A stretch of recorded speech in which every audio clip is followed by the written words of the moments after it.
A lovely morning to you. Welcome to Sunrise. I'm Joke Rogers.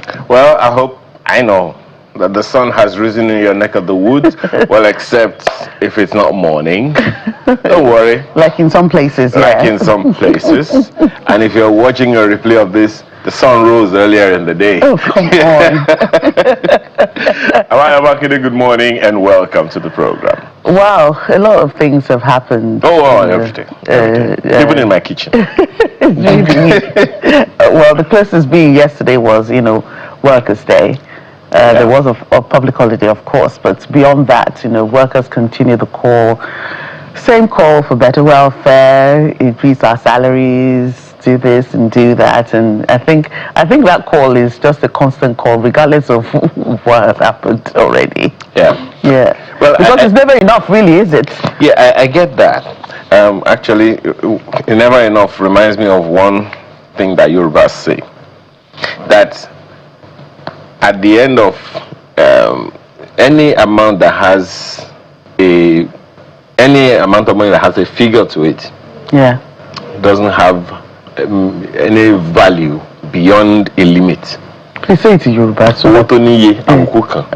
In other words, okay, that I understand what it reminds me of what my dad said years ago, that once no matter how much the money is, the last word is what?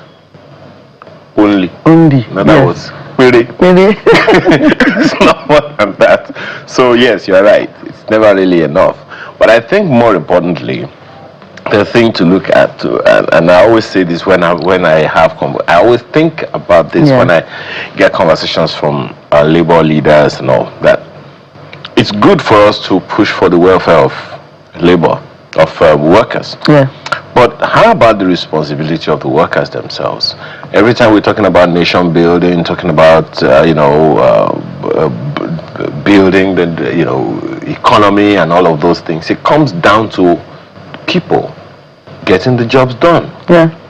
I happen to have a number of people working here and there, particularly in public service. Yeah. And the complaints that the heads of those organizations usually have is their workers are really not interested in working. Yeah. They are in some cases lazy, in some cases not just interested in getting the job done, they just want to get paid. And one day after they are supposed to get paid, they don't get paid, they start writing memos.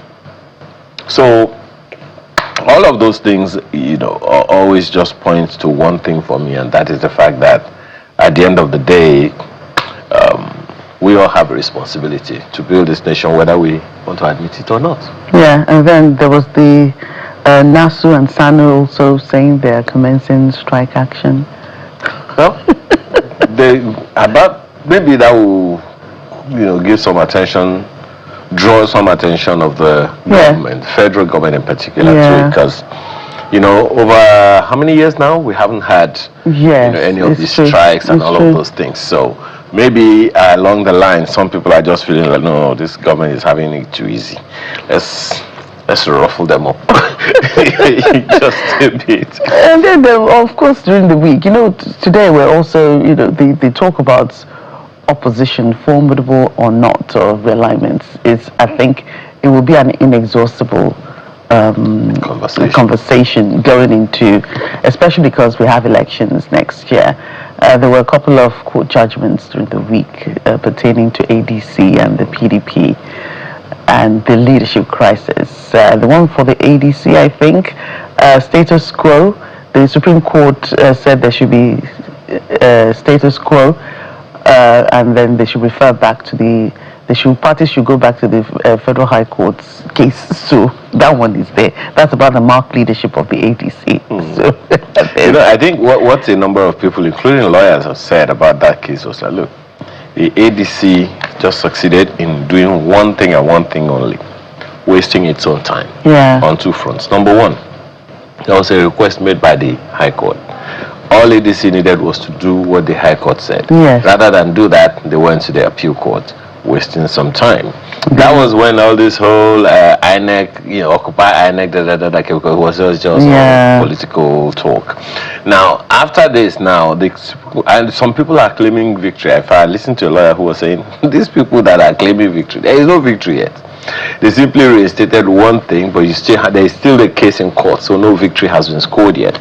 So that is that. And then there are those also who are saying, look, now the judge that started this whole conversation with them in the High Court, they now have to go back to that same court. But guess what? Another judge, now they now have to find another judge, because that judge who gave the ruling at the time that they had to respond to has been moved. So he has been elevated. So something else, has to give now. Another judge has to be sourced, and then they now have to start all over again with that same person. So I don't know. It's 2027. This whole thing is about power. It's about.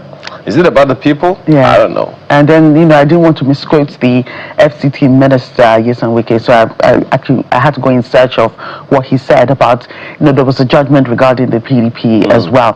And the FCT minister said that, has declared an end to factionalism in the People's Democratic Party following the Supreme Court's dismissal of the appeal by the Kabiru Turaki-led group over the Ibadan National Convention. There is only one thing that all members of the PDP, past, present, and future, should do, which is obey your own rules. Yeah, that's what, from my own naive, ignorant perspective, that's what I have heard the minister of the FCT say over the years. Yeah, we agreed to do a thing. Yes, obey your own rules. That's all, and there will be peace in Israel. In PDP, who is taking this far. So, he said there is an end to factionalism, but really, is there an end to factionalism?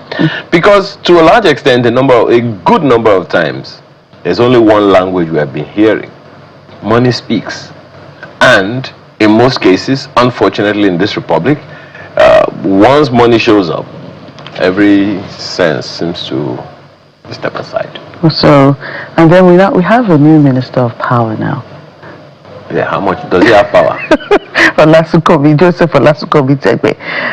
Well, I don't know what, Adelabo had to step aside because of his political ambition, but I don't know what he's bringing to the table. It's of course, if he's going to maintain the, what do they call that? Can they call A and B? What's that? The power distribution according to communities. They say, okay, Band A and Band B. Well, I hope it's not going to disband. No. There are most of the time, ministers are just executors. Yeah, and most of the time, they are not the professionals, who get the job done, who come up with these ideas and all. Which is a good thing, which is okay. Mr. Fashola was not a power engineer or anything, but we also what he did in the power sector and in the works and housing ministry that he operated in. So it's not really like anything like that. But the thing about this whole power thing is, so the minister has gone to chase political ambition in Oyo State. Meanwhile, APC there are two options in the Electoral Act: consensus and direct primaries. Now, in Lagos, and a number of other, I think in Ogun, and I think in Oyo State as well, there is an indication that the powers that be in the APC in Oyo State have a preferred candidate that even the Olubado, who is a politician, or rather, should I say was a politician now? Well, was. Is also in support of, which is a senator, Senator Ali.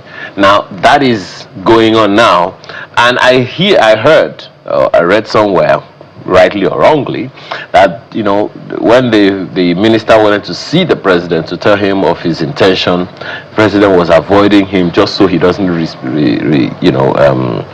do whatever. But hey, that happened, and then he's now had to go. And I heard that they said that the president called him, Oga, are you sure you're good? You have to say, yeah, I'm popular. Okay. Popular, you go. So we're waiting, right? At the end of the day, what's important for me, and I'm hoping, and I think we're probably going to get into that phrase as well, I'm hoping that it is the people that will benefit at the end of the day. Yeah. Not just all this political speak. Yeah. So on the one hand, we have the politicians in office doing whatever it is that they need to do. On the other hand, we have people who have no idea, but to just read the headlines and go with it. Yes, and the big one really that happened, of course, Lagos State politics, the GAC unanimously supported Hamzat, and then the president also is supporting Kadri Hamzat for the Lagos governorship seat for 2027. So hey, the former governor Ambode has pulled out Jandor, who said he had collected a nomination form the day before. The day after, said he's no longer interested. But he's not the only one. I know several people. There's someone else from Badagry who is saying, I'm still in the race. Right. Okay. So, which is why the GAC said the race is still open. Primaries will be held for whomever wants to contest for that party ticket. But good for Nigeria. Yeah. And remember every time, almost I think about the past 1 or 2 weeks. Yeah. Every time we're talking about one thing or the other, we have our guests, both for and against APC, say the PDP. The Lagos politics is something to study in Harvard. I'm like, okay. When your enemy starts saying you are doing something good. So, right, and we'll be beginning with politics today as we serve you that menu. A formidable opposition party. Do we have it or don't we in Nigeria? Well, that's one. We talked about this last week. And we're talking about it again because of how important it is. Then we'll be going into May Day 2026 realities. What's that all about? Find out soon. And the conversation with the NCAA DG will also be coming up. Yes, those of you who are complaining that airfares are increasing. I don't know whether that will come into play, but hey, who knows? And then we'll be talking about why your fitness goals fail. Yes. Why every time you say I want to lose weight, you gain weight? Don't be body shaming people. No, I'm just saying. It's unbecoming. I didn't say anyone is fat. I'm just saying you have an agenda, and then your agenda genderizes you. And our agenda for our last conversation, of course, to have the artist of the week, who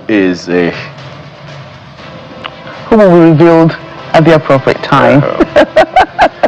So do yourself a favor. Yeah, I have my. Grab your cup of cocoa. And I got a mug of water this morning. Yeah, well, I have a mug too. I'm not letting in what's in it. My own is water.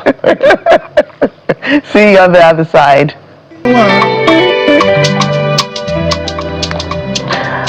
Right, so let's get right into it. As we said shortly before we went on that very short break, Formidable opposition party is back on the table of Sunrise today. We talked about it last week, and it's a conversation that needs to be talked about constantly ahead of the 2027 elections. The political opposition in Nigeria is best described as a realigning force currently navigating the transition from traditional party structures like the People's Democratic Party towards a third force coalition led by the African Democratic Congress.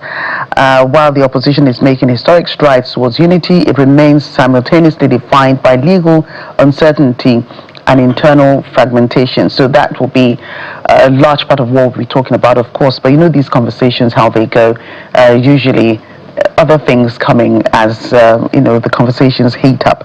And so we'll be taking a look at challenges, mass defections, ideology, ambiguity, youth demand for fresh faces, and what have you. And our guest today, Ahmed Buhari, former presidential candidate for the Sustainable National Party, SNP, is also a political analyst. He joins us from our Abuja studios. And we also have Catch Onanuju, Director General of the Heritage Center, Abuja. He joins us from Port Harcourt in River State this morning. Gentlemen, welcome to the program. Thank you for having me. Right, I think we should start from far away in Port Harcourt. Mr. Onanuju, what's your, how would I put it now?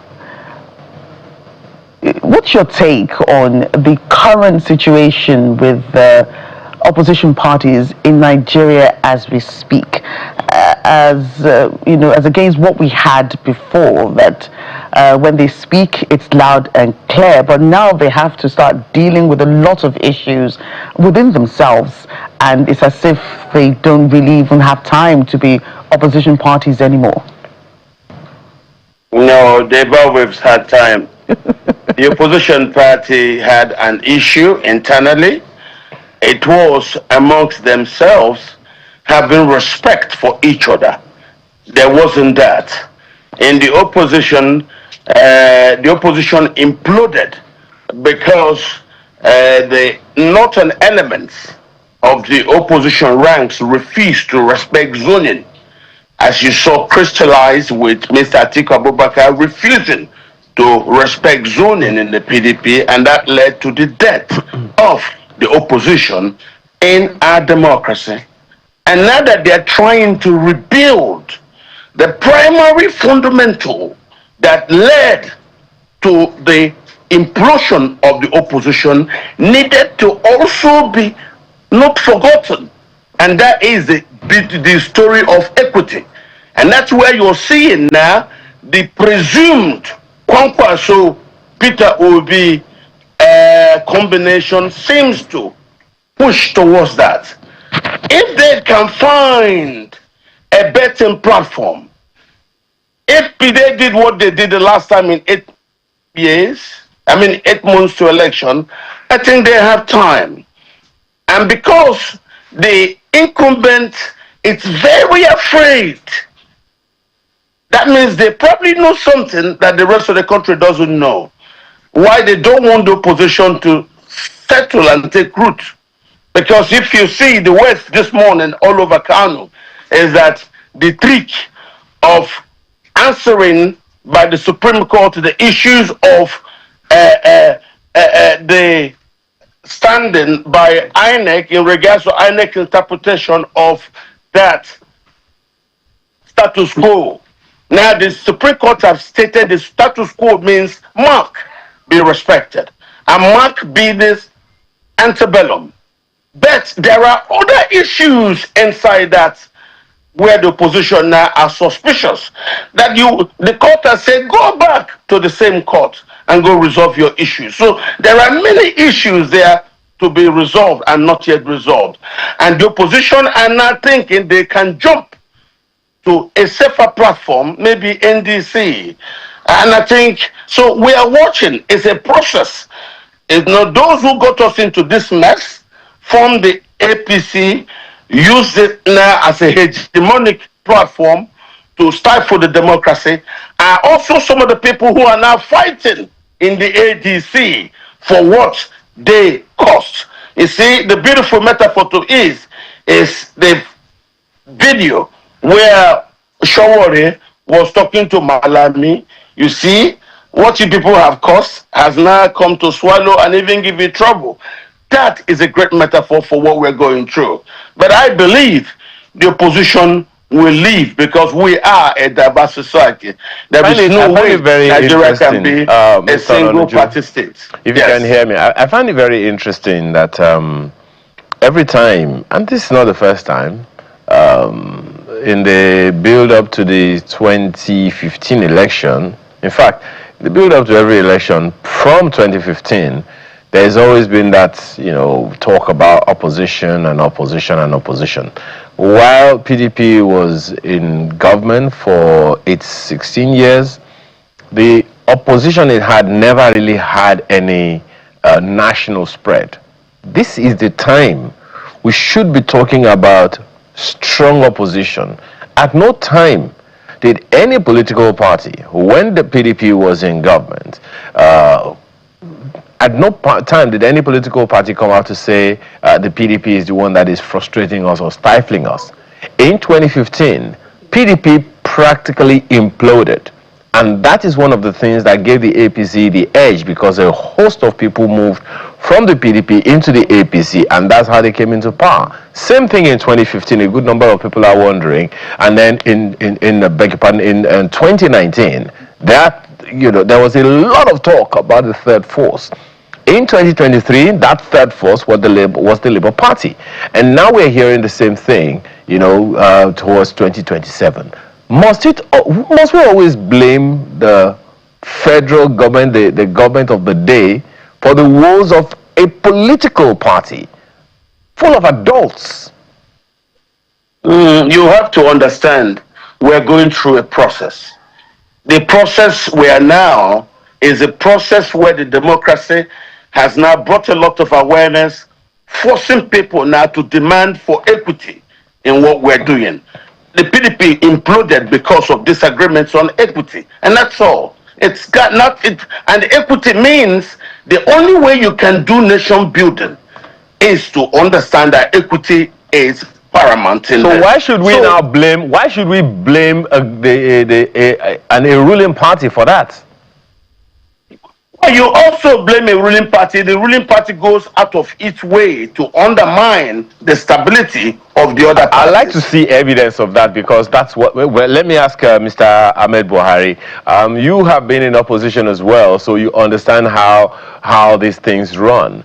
So first of all, what's your take on all this this hula baloo, so to speak? Good morning. There's a lot of hula baloo, honestly, left, right, and center. Of course, the opposition parties will always look at it that they're being targeted.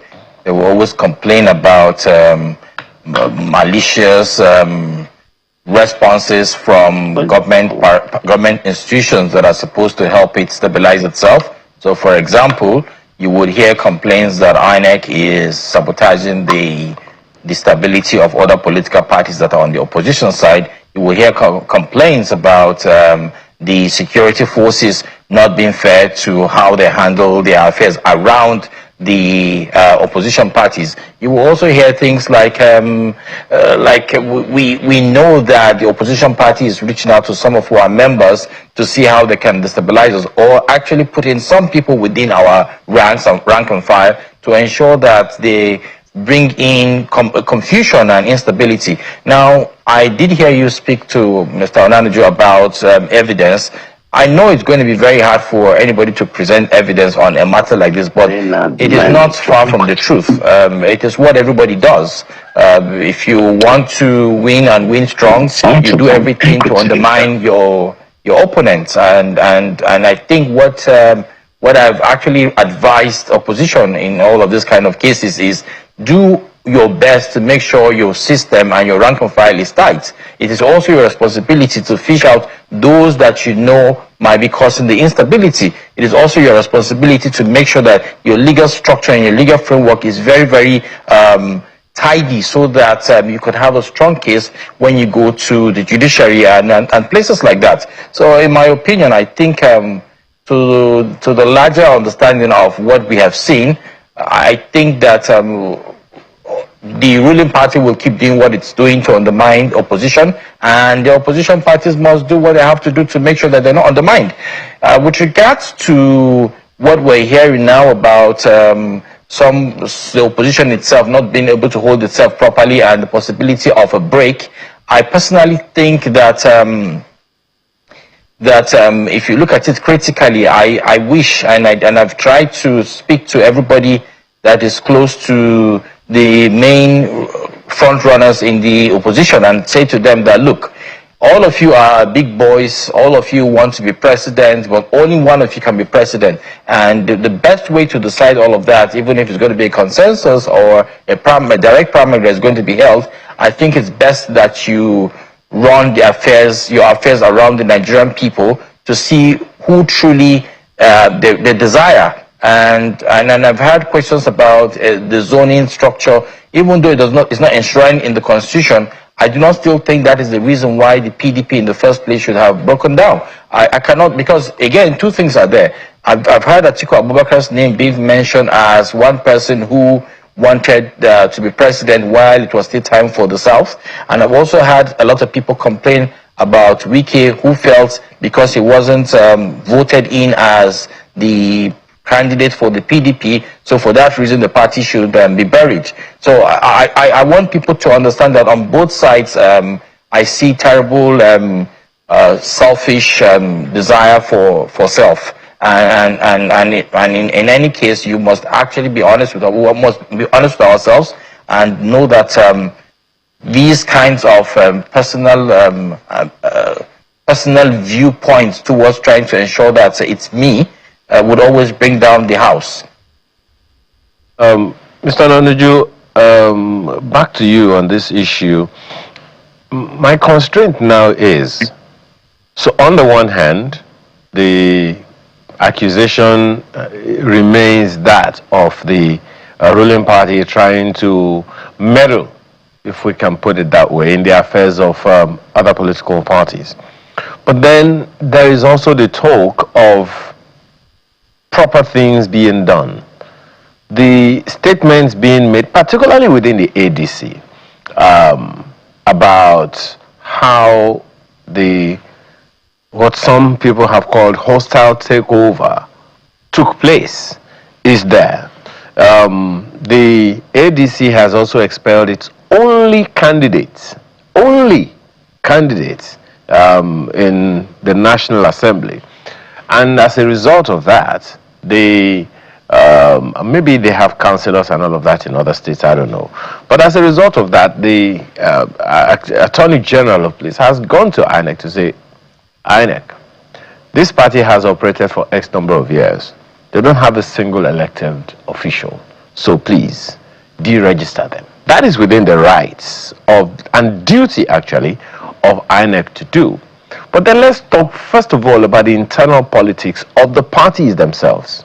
Let's forget whether or not there is any brouhaha. We know that the ADC imploded a long time ago. Whatever we are hearing now, some 12 years after, is still a consequence of what started, some say, in 2011. But the ADC, it's the influx of these powers that you talked about earlier that's given the kind of attention that it is given now. And one is wondering, how is the politics different now when the approach to stuff is still, a challenge, when internal politics, internal communication within the political parties is still a problem? No, that's not where we are. Okay. Where we are is at a space where, starting from 2015, we started having arguments about equity. It was based on that argument of equity, Atiku led some people to form a caucus called MPDP. He now used that to build a coalition with other people, and that's how they bettered the APC. After the APC had done 8 years, so the same Atiku now also led people to the PDP, seeking that the North rule both 8 years in APC and 8 years in PDP, and that's how the implosion came. Implosion over arguments about equity. Now, I will give it to you that internally, the parties have not resolved it. That's why they seem to lack character. That's why I started what I told you. It could now be forced to embrace character if they now run to NDC, and then we know it is Obi versus Kwankwaso. So that issue of argument over equity is solved. And as I said earlier, if it took them 8 months to election the last time to gain the momentum they had, the fundamentals may not have changed. Tinubu doesn't seem to have achievable fundamentals to campaign with.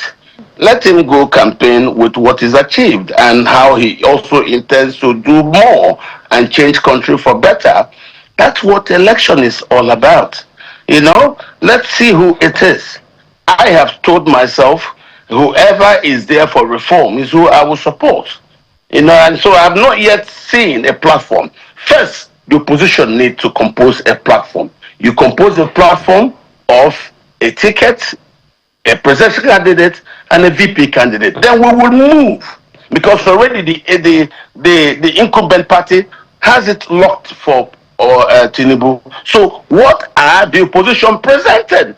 And because they've not resolved that internal argument about equity, which is what you call zoning, I am not telling you that if we move on as we hear, in the grapevine that they will not be moved because they believe the judgment about David Mark being who the Supreme Court says should enjoy the status quo antebellum could just be a trick. You take it, you think it's okay for Mark, then they go and start the real fireworks. And you find out, as you're rightly saying, the ADC's internal politics. Yes, I agree. The process of acquisition of ADC may have run into a hitch, but then that's a Nigerian thing. Right. A few big men talk to themselves and they exchange money and then they think they own. But there are fundamentals, as this gentleman are saying, that they are the state party chairmen in the states and that their tenures have not yet elapsed. That is a fundamental democratic assertion by people involved in this process. Right. So there is a lot of things involved in the APC.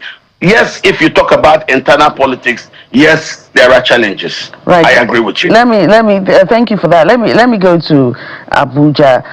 Mr. Buhari, first I will ask you if you agree with this school of thought, and then there are two questions. Sorry that I'm asking the second one. Do you think that the opposition, of the big parties that are now the opposition, do you think they're in a great place as at today to actually, contest the elections in 2027? So let me start from when I emerged as the vice presidential candidate of the ADC, alongside Dumebi Kachiku, in the build-up of the 2023 election. And I remember everywhere we went to and did speak about our political party being the ADC, we were laughed at. And, bro, we've never heard of that. What is that? It sounded like it was poison to their ears. So I don't know. It's just giving me clarity that indeed the Nigerian people are fixated with the political celebrities, political celebrities, those who have been around for a while, held some positions, undermined the growth of the country, stolen the true mandate of the Nigerian people.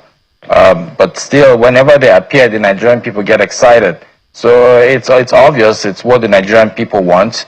In my opinion, I think for politicians, they're always looking for a platform that they would run to, embrace, and hopefully, get to run. For most of them, it's just about running and winning. Nobody's really concerned about true governance. So I've listened to all the aspirants on the ADC. I've also been paying attention to the incumbent, the president, and I haven't really heard anybody talk about the next 10 years and the future of the Nigerian people.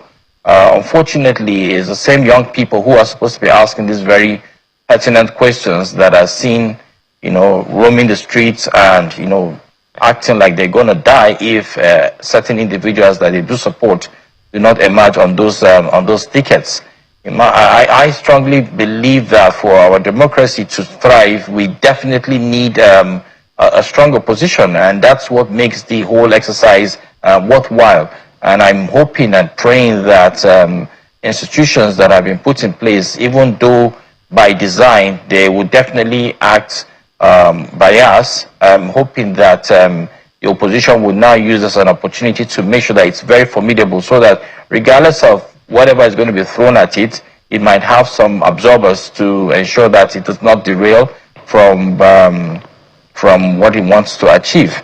And I hope that what it wants to achieve is to ensure that there is true democracy that is for the people and by the people, and that we would be sitting down here next year happy with certain reforms that whoever wins the election will bring forth, so that life can be better. Because as I speak with you right now, people are not smiling. Things are very tough. Things are very hard.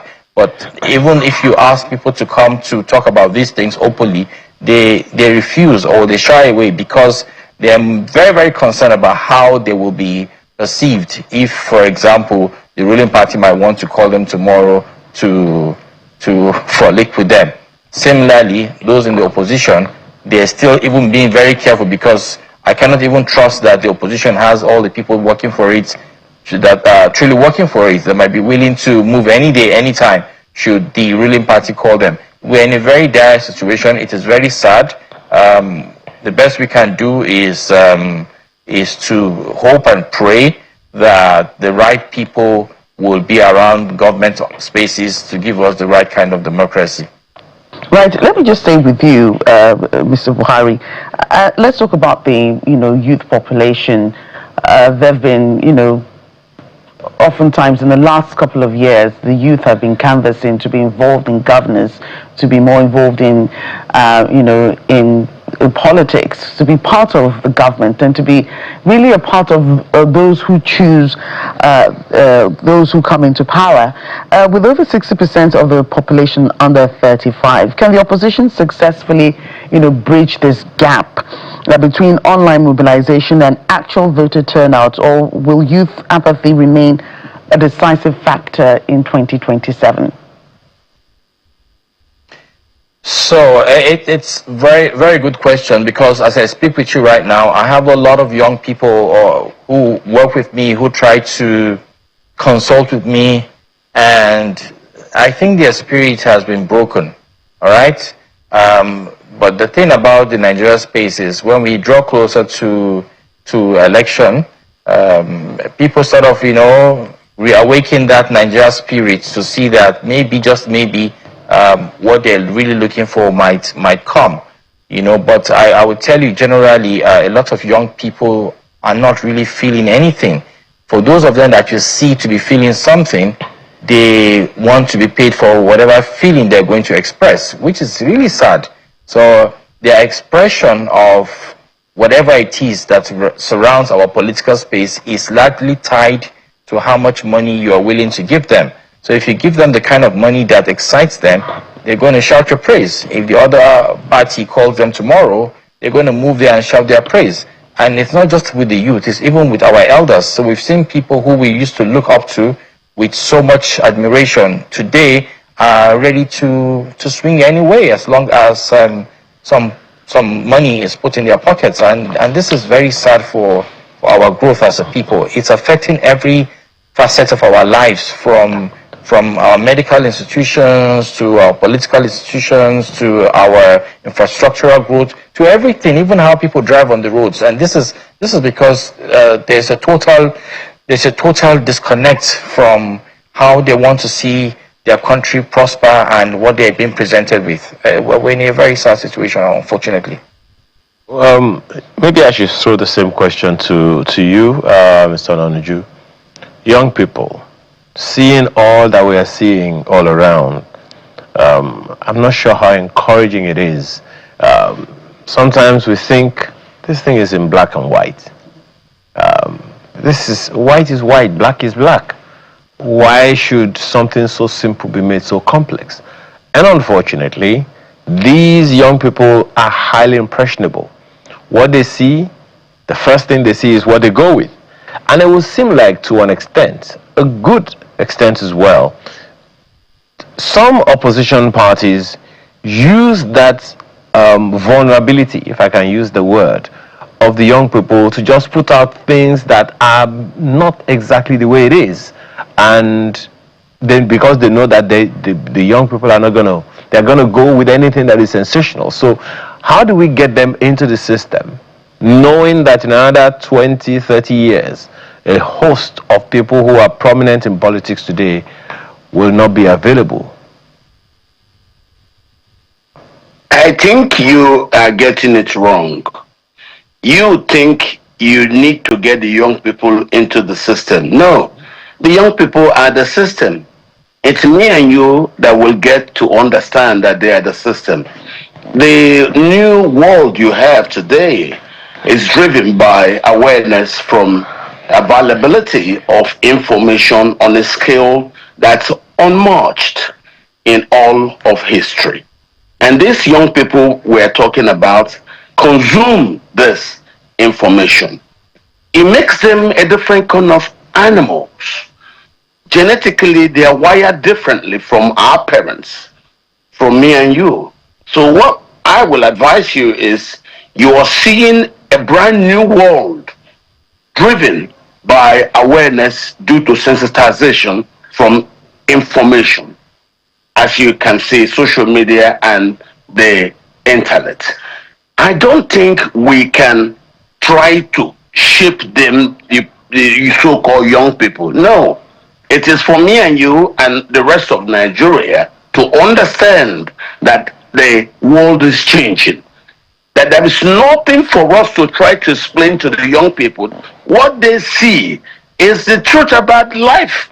They know that if Dangote is allowed to function properly and that other people are allowed to also compete with Dangote, that Nigeria will become a net exporter of petroleum energy products to the extent that this country could become an El Dorado. So we don't need to preach anything to them. Ours has been a very bastardized state, a place seized by a few who refused to let go of the country after the British left. The reasons young people are now awake is due to the democracy, one. Secondly, it's a numbers-based game. Our country, Nigeria, is home to the largest pool of young persons in the whole of Africa between the ages of 19 and 29. They are huge, and we don't have the ability to pretend to them that what they are seeing is not true. That's what me and you must come home to. It is too big. Tinubu can't stop it. No matter what you do now, just look at it. I beg your pardon, Mr. Nonuchu. Yes, it's huge. It's a little disturbing for Yes. For a good number of people that every time we are talking about national development, we're talking about just one person. There are 36 states, 36 governors, a host of commissioners all over the place. Oh, and there is a 37th governor, if we can put it that way, the FCT minister. Now, when we reduce all of Nigeria's issues, all of Nigeria's political hegemony or whatever you want to call it, to one man, it begs the question whether or not we're really saying the right thing to the young people. There are 36 states. It's the system. Just a second. It's the system. There are 36 states. There are 36 governors. Now, for years, opposition party, whoever is, they've been talking about truly federal Nigeria. Now, the federal government has, signed the Electricity Act into law. In other words, every state government should be producing their electricity. However, because we don't have electricity, opposition parties are saying it is the president. How come no one is talking to the governors to say, guys, you also should be producing your electricity by now? That's what the law says. That's just an instance. The federal government needs to employ those who can disseminate information, those who can communicate what you are now asking. These are things historically done by institutions of government. How many of them are doing this? Once the laws have been democratized, what you're saying, I said it the other day, the electricity market has been democratized. But are we communicating? No.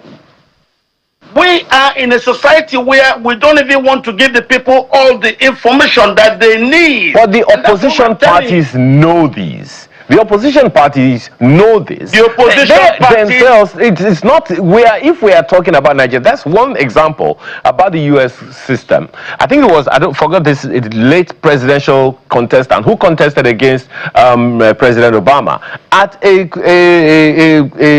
forum where some people were trying to badmouth President Obama. He said, no, don't do that. He is a gentleman. He's a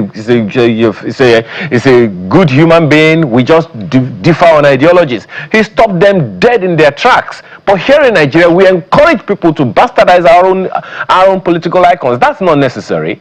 So I'm not making any case for anyone here, because we say this about everyone who has ever been president. There are 36 state governors, Mr. Nonuju. How come the opposition parties are not calling out the governors in each of those states as well? Because our system puts all the power in the hands of the president. That is not true. You know that the Constitution does not do that. Well, I know today the party is the president. I also know that the government is the president. If things are allowed to run the way they should, and I'm happy you're saying this, that's what we're crying for. Democratize the space, revolve power, devolve power to the units, and that's what me and you are talking about now. Okay. The devolution of power to the federating units so that it doesn't stay too concentrated at the center. Okay. The president is too strong. Okay. And because he's too strong, he has cajoled over 30 governors to join his party. Well, you And have to ask the governors if they were cajoled. But let me ask you, Mr. Buhari, this next question. My concern, you have expressed it as well, is what we are telling young people. Because the examples they see is the likely examples that they will follow. Well, we know what's the important thing to do, and it seems to me as if we know what is right to do, and then we are not really facing those facts. Everyone, young people, are calling the president simply because every adult they can see around them is calling on the president. Meanwhile, there are 36 other governors. How do we, and well, Mr. Ononuju has said that the federal government is not communicating. What would you advise that the federal government should do in that light, if you agree with him? So I did follow the argument between yourself and Mr. Ononuju, and I side with you, Aya, 100%. So unfortunately, the blame is always on young people. We can't even trust them. Do they even understand how to govern? And this reminds me of a time in secondary school. I think I was in JSS2, and our English teacher came to class, and she was almost in tears because over 80% of the class had failed the English test that she had presented to us a week earlier. And she said to us that failure is on her, because regardless of whether we are willing to study or regardless of whether we understood what she taught us, the fact that the result was that bad, it meant that she had failed in her responsibility to ensure that we understood what she was teaching us. And as I speak with you right now, most of the people that break the law in this country are older people. From how they interact, from how they have totally removed courtesy from how they run their daily affairs. And we have young people watching, and I keep saying this all the time. I have children who I try to make embrace the Nigerian space, and one of the ways I can make them embrace the Nigerian space is actually to consume the kind of information that comes out of Nigeria, whether it's the news, whether it's what they see in schools or from the general public. It is very important. But I'm watching TV and I'm seeing a minister or a representative of the government literally and clearly insulting another adult, and I quickly pick up the remote control and I put a mute on the TV because I do not want them to hear that. But 2 days later, they will come up to me and said, "Daddy, that thing we were watching, why was that man insulting that other man?" And I'm perplexed, because indeed they have consumed that. If I see them react that way tomorrow around their friends or their neighbors or to elders, it is because of what they had consumed. So again, if we want this country to work, because I'm beginning to feel as though most people at the helm of affairs do not really love their children or their offsprings, because if you do love them, you will be very careful as to what they are seeing you do. You're going to leave this earth, you're going to leave them on this earth. How do you want them to manage themselves? Is it the money that you're going to live with them? How much money is it that you're living with them that you think is going to sustain them to eternity? It's not. It finishes. We've seen this happen over and over again, but people still fall for them. And we believe that the ultimate is to amass so much wealth and have so much estate that would protect your offsprings. It doesn't work like that in the real world. What works in the real world is your ability to make sure that every space around you is functioning properly, so that even if you're not there, the fact that it is functioning properly, your offsprings will be protected by that system. Look at everything is falling apart, and it is mostly because everybody is refusing to do what is right. It is about what I can get, put in my pocket, and be able to oppress the next man. And it's a shame. It's a shame on the older people, right? Honestly, because stop complaining about the young people. Every young person you see is watching and looking up to you to get direction as to how they're going to run their affairs. If they see you break traffic laws, they're going to break traffic laws as well. If they see you insult somebody, they're going to insult somebody as well. If they see you dip your hand into public accounts, they're going to wait for their time. And in fact, what they speak about now in the civil service structure is just wait for your time. It's a shame. Right. I don't know what we're doing, really. And again, Mr. Buhari, so I ask again the question I asked when I started, and I asked Mr. Ononuju to react to that is, and Ayo has brought it out to say, why are we always waiting on the center to disseminate information when there's a law that has passed that responsibility onto the governors for some, sectors of the economy?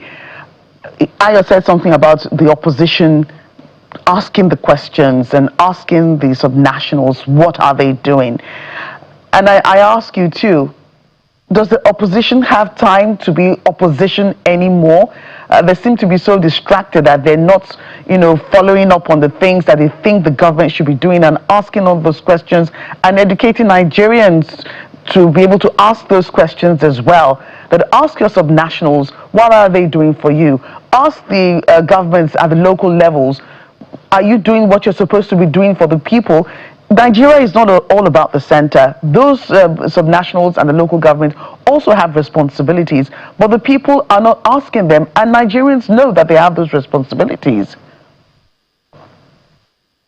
I agree with you, and it's what we've been saying. I mean, the closest political figure next to you should be your real concern, not who is at the center, But because of the way the Nigerian space is structured, and we see how politicians are unable to even stand up to respect or to administer their official responsibilities, it makes the people in the center feel stronger. So, for example, you have a state assembly who's unable to challenge its governor when he wants to do anything. In fact, they're just waiting for the governor to ask, and they will do.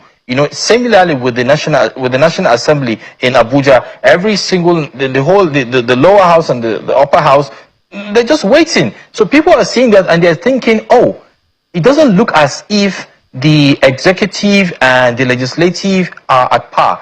Definitely the executive is above the legislative, so it is why they have to do that. We're slowly completely losing what the true direction of what the Constitution allows us to do. And that is why we're having all of this breakdown. Everybody believes that the center holds everything. And the center enjoys that, because if everybody believes that, then nobody can challenge it.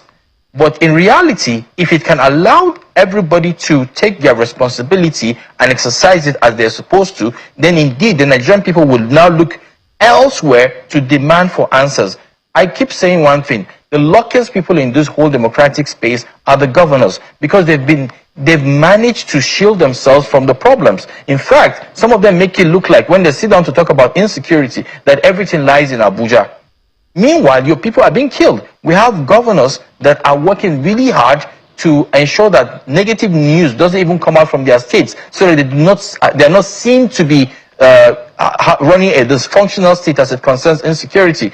But you see, all of these things will boomerang, because in the end, it's about what you're able to give to the people. If the people cannot take it anymore, then there's going to be an explosion, and when it explodes, it never tells who and who it's going to diminish or it's going to capture. Right. And I just think that it goes back to for the National Orientation Agency. Yeah, my apologies. It sounds like more and more the challenge of a formidable opposition is more pedestrian than we talk about it. Mr. Ononuju, what will be your last words today? Because it will seem like 2027 is already done and dusted. We need to be looking at under 10, 15 years ahead to create the kind of opposition that we want to have, that will give us the kind of virile democracy that we need. Mr. Ononuju, your last words, please.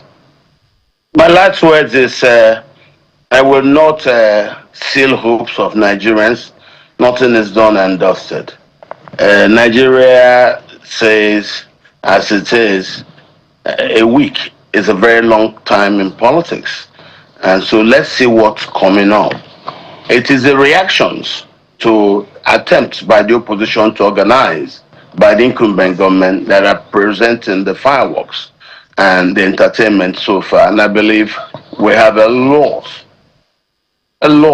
to see going forward towards elections, if they will hold. Okay. If they will hold. Well, we've heard that threat before. Thank you for your time. Thank you for your time. Ahmed Buhari, former presidential candidate of the Sustainable National Party, SNP, and political analyst. He joined us from our Abuja studios. Thank you so much. And Director General, the Heritage Center, Abuja, Catch Ononuju. He joined us from Port Harcourt in River State. Thank you, gentlemen, for the robust conversation. Thank you for having me. And we'll return in a moment. We'll take a look at some other issues. Of course, we opened with that. That's the May Day celebration, Workers' Day, which was celebrated widely in Nigeria. I wanted to say Abuja, in Nigeria yesterday. And of course, the workers' plights, which goes on and on and on. Find out more when we come back.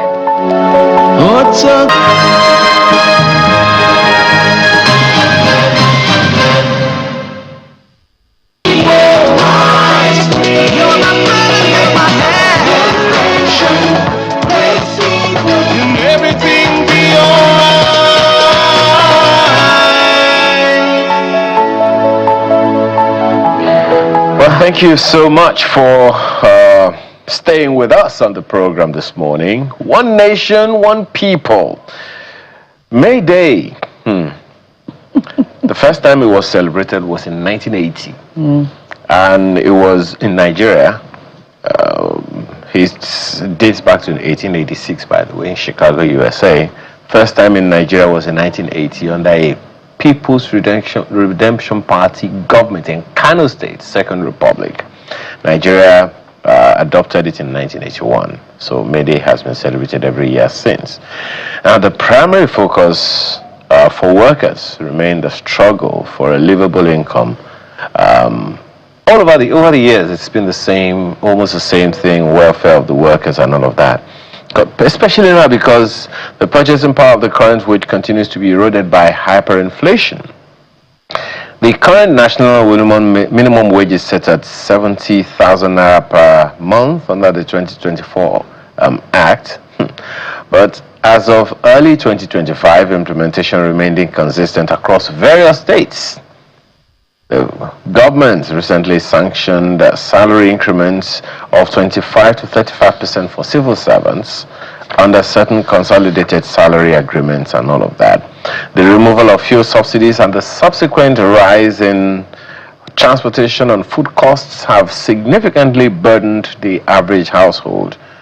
More than 90% of jobs in Nigeria are in the informal sector, where workers often lack access to pension, health care, and standard job security. Workers in sectors like electricity and agriculture have reported increased threats from kidnapping and banditry while on duty. These are the realities this morning. So let's have conversations around this today with the Director General of the Michael Imodu National Institute for Labor Studies. He joins us from our studio, Mr. Isaremo. Thanks for joining us this morning. Very well, Ayo, I think I can call you a comrade now. Okay. I think I need my belated happy happy May Day. I think I need my NLC card for that to qualify as a comrade. Looking at two of you, I don't think you live on minimum wage. Well, thank you for the vote of confidence. Exactly. Thank you for the vote of confidence. No vote of confidence. It's make believe. You live on maximum wages. Okay. Well, but be that as it may, whichever way we put it, Mr. Arem, there was this series, I think it was in the 80s or in the 90s, called The Rich Also Cry. No matter how much money one gets, there's hardly any way you will not feel the pinch quite a bit. So let's start from there. We've been talking about the same issues concerning labor. Every time we talk about May Day, we're talking about workers' wages most of the time and all of that. How well are we doing in championing that cause? Well, I think Once again, let me say good morning, and through you to all our viewers, and to say belated happy birthday greetings to everybody. It's not just the rich that cry. Well, when the rich cry, that makes noise. But maybe we should talk more of not so rich. I wouldn't want to say poor. Who have always been crying and are still crying. But that's what the media is all about, to, for once, draw attention to the plight of the working men and women, which include you. I mean, Ayo and Joke, I'm a good fan of your program. I watch you, like any other programs of channels. And I know what it takes for you to put the effort, for you to come to work every morning. Not only that, to give your best. But we shouldn't take this for granted, because it took the generation of the working men and women globally to make labor very, very important and relevant. And from your remark, I know that you have knowledge of history. Maybe raises the issue of history, the relevance, as well as the context. But the history is where you started. This started as far back as 1886. Today we talk of 8 hours work. It wasn't like that before. The first generation of working people worldwide used to work for 20 hours, 22. In fact, in the case of textile, it was 24 hours. And they carry dead bodies. Most of them women. In United States, dead bodies, they bury them. So it was in 1886 that these workers protested. It was quite a big fight, and largely by women. A good number of them were killed. They had confrontation with the police. That was in the United States, in Chicago. And that was a democratic America. Because when you also talk of democracy could grant the right to vote and co, but democracy for a long time never guaranteed the right of workers. So minimum pay, minimum hours of work. So those Chicago workers came out to demand for 8 hours work. It was a tall order. Later they bargained for 10 hours, but to even get the 10 hours, they killed quite a number of labor leaders. That was the genesis of globally the May Day. So if you check the record, we are possibly celebrating almost about 146 years of May Day globally. But for Nigeria, I think I listened to you, Ayo, very well, depending on what date you want to use. But I prefer to use 1980 because the two progressive governors of the then Kano State and Kaduna State under People's Redemption Party, namely the late Abubakar Rimi and the late Balarabe Musa, audaciously declared 1980 as a work-free day in the two states. But that was also a response to the demand of organized labor. The pioneer president of Nigeria Labour Congress, it's Alhaji Hassan Sumanu. He's still very well alive. We just marked his 85th birthday, January this year. He demanded for a public holiday for May Day. And the two governors audaciously took the step. But Second Republic was also very rich for issue-based governance, politics, ideologically driven governance. So Alhaji Shehu Shagari, the then president of Nigeria under the National Party of Nigeria, had no choice than to declare the May Day the following year, 1981. So if you take any date you take, depending on your convenience, your ideological preference. If you take 1980, so we can say we are marking 46 years of celebration of May Day. But if you take 1981, 45, so which is quite remarkable. And if I can recollect, I've been in this business for long, I used to be the General Secretary of Textile Workers, also Vice President of Nigeria Labour Congress. So I can tell you the story of May Days, because I've been part of it from 1981. Wow. And I want to say there was no year that we never celebrated May Day, even under the military. Both IBB and Abacha military dictatorship dissolved the Nigeria Labour Congress, but we still mark the May Day nonetheless, because the industrial unions affiliated to the NSCs had to mark the day to celebrate the dignity of labor. Even under COVID, I could remember 2020, we did virtual May Day. We had virtual rallies, very, very novel, But what's the whole idea? The whole idea is that labor creates wealth. People don't know labor until possibly they go on strike. But if there is no strike, who are the people keeping the workplace peaceful? It's working men and women who under difficult conditions they have to wake up.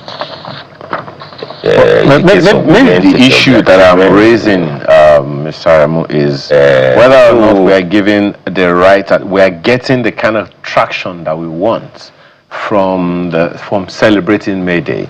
Okay, you have cited, for instance, two progressive governors, as you call them, in the North in 1980, who fought for and achieved this public holiday to celebrate May Day 46 years ago. Now here we are. We talk about this thing every time. Most of the time the attention is on the federal government. Most of the time.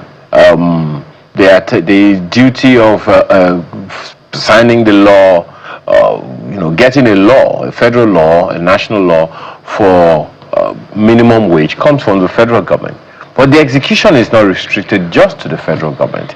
For instance, we are aware that a couple of states have decided that they're going to surpass the number, that was given to them. Imo State is doing 104,000 naira monthly. Lagos State is doing minimum 85,000 naira. But we still have states who are still struggling. Or maybe you want to tell us whether or not all states, all 36 states of the Federation, including the FCT, have been able to achieve this 70,000 naira minimum wage.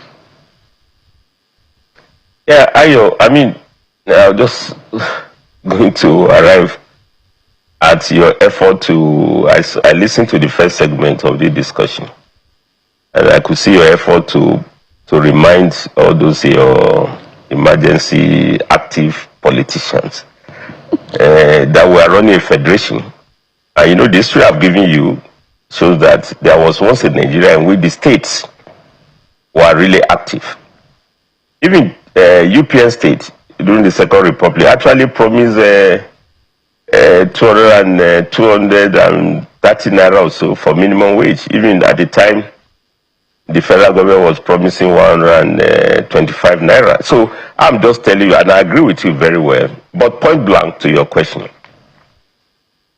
there are a couple of states that have implemented the new minimum wages very well. Not only implemented, they even pay more. I can remember Lagos, I can remember Kano, Kwara State, Edo, even top it further also very remarkably. Imo, and possibly Imo has even the highest number in nominal terms, more than the national minimum wage. So, national minimum wage, what makes minimum wage very remarkable is that it's backed up by Act of Parliament. It's a law. In fact, non-payment is actually criminal. There's a clause for sanctions for non-compliance. So if some states have paid, no excuse for that state to say they are not paying. But that's where my colleagues in the organized labor have to really be on duty for them to engage government, because it's a law. Ayo, let me tell you why governors and state officials, including the president, are very important on labor market issues. And they are not just employers of labor.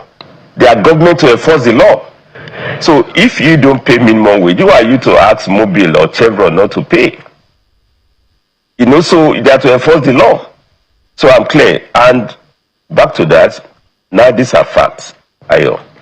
This President Bola Ahmed Tinubu, has commendably done well to address labor issues. I mean, I've been involved in this business, and I know he's the only president who, as a candidate, had a whole directorate on labor issues. We had a town hall meeting in which he met with all the executive members of both the TUC and NSC.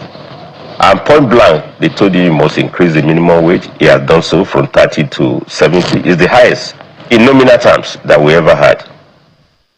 Now, for the implementation, he has also implemented it himself. Not only that, he went further, he had the wage award of 35%. On the eve of the May Day, the head of service just announced the new peculiar allowances for category of civil servants.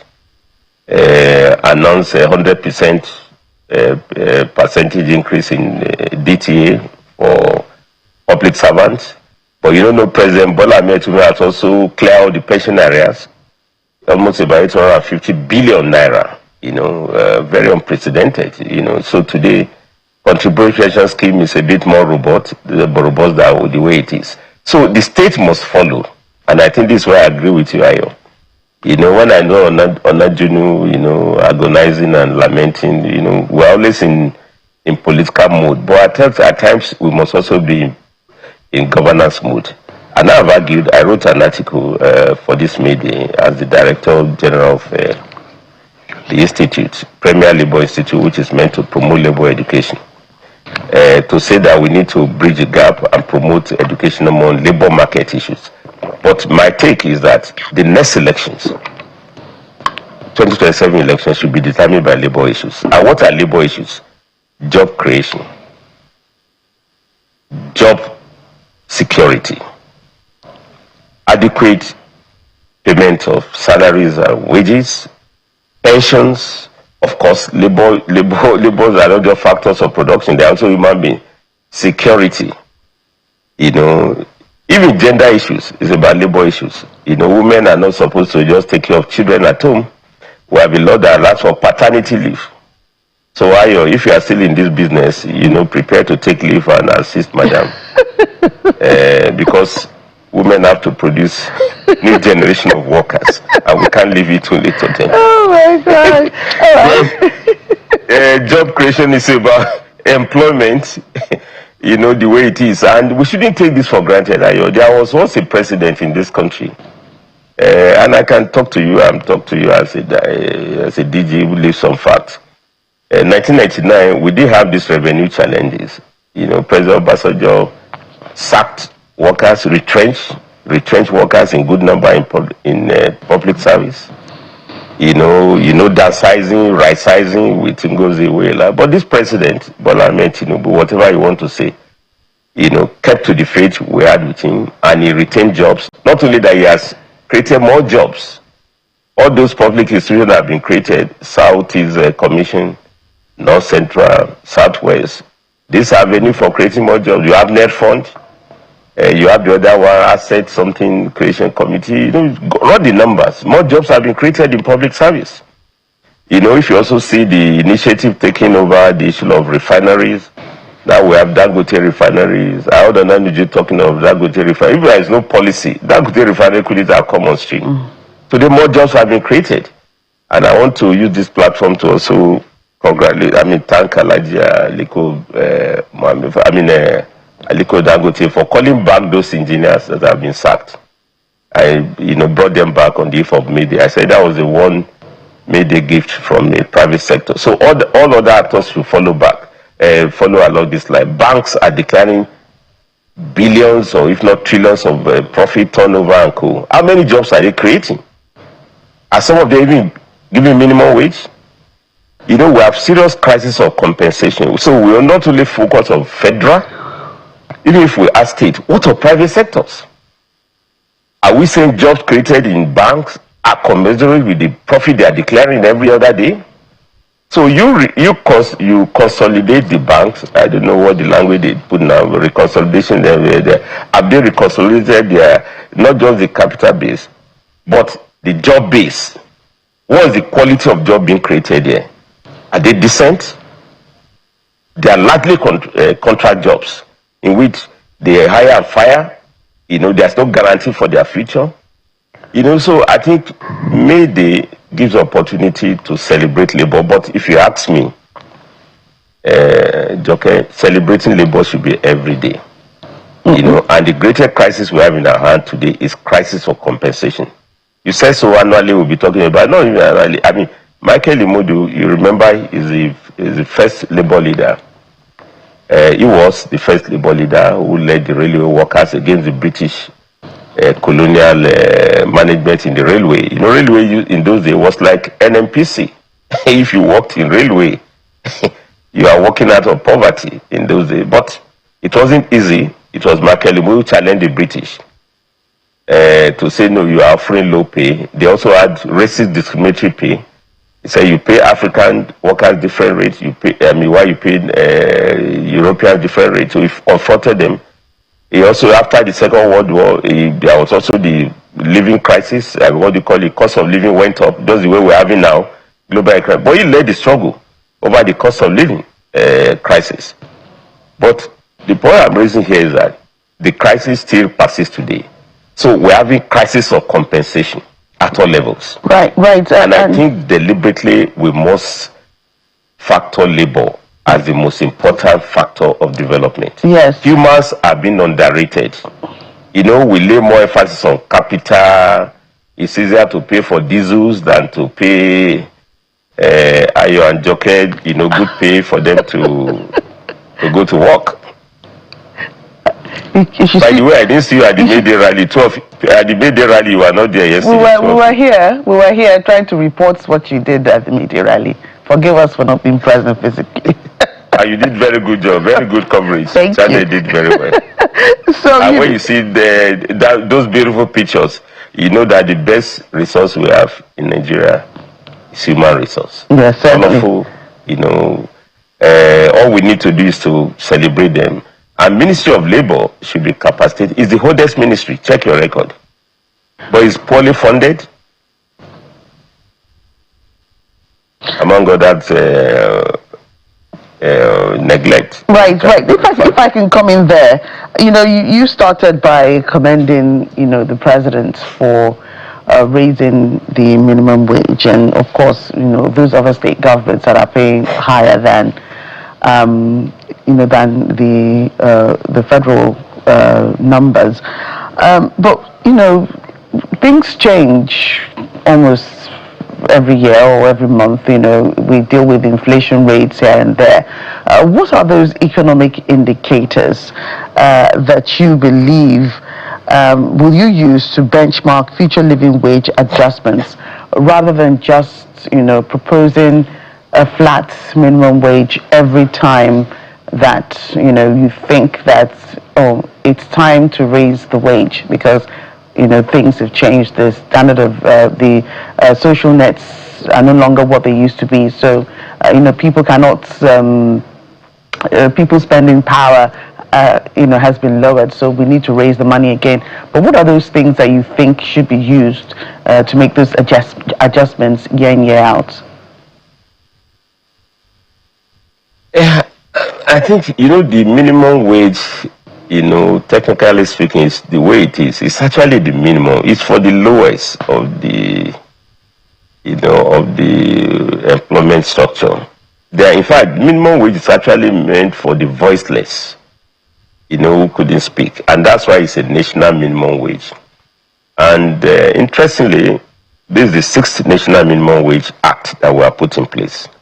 The first one started in 1981, again under President Shehu Shagari, and that tells you that democracy, allows for more protection of the workers' rights than military dictatorship. All the minimum wage acts that have been taking place have taken place under a democratic atmosphere that we can negotiate, we can discuss, workers can ask for their rights. That means organized labor has a stake to protect this democracy. you know, very, very well. We're talking of 26 years or so of this democratic process. So I think we should nurture it very well. But minimum wage, technically, so as I've told you, is for the lowest. And it means that every employer must pay that minimum wage, whether private, public, federal, or state, or local government. So it's a benchmark. What we should be asking for, Joker, is living wage. You know, and living wage comes through negotiation to look at what the facts are, what's the performance of the company, what's the revenue flow of federal government, you know, for us to get it clear. But I said so before, and I want to repeat that this is the highest rate we've ever had. You know, I think about around 10%, and I want to thank or appreciate the organized labor, you know, the two of the NTUC and the NSC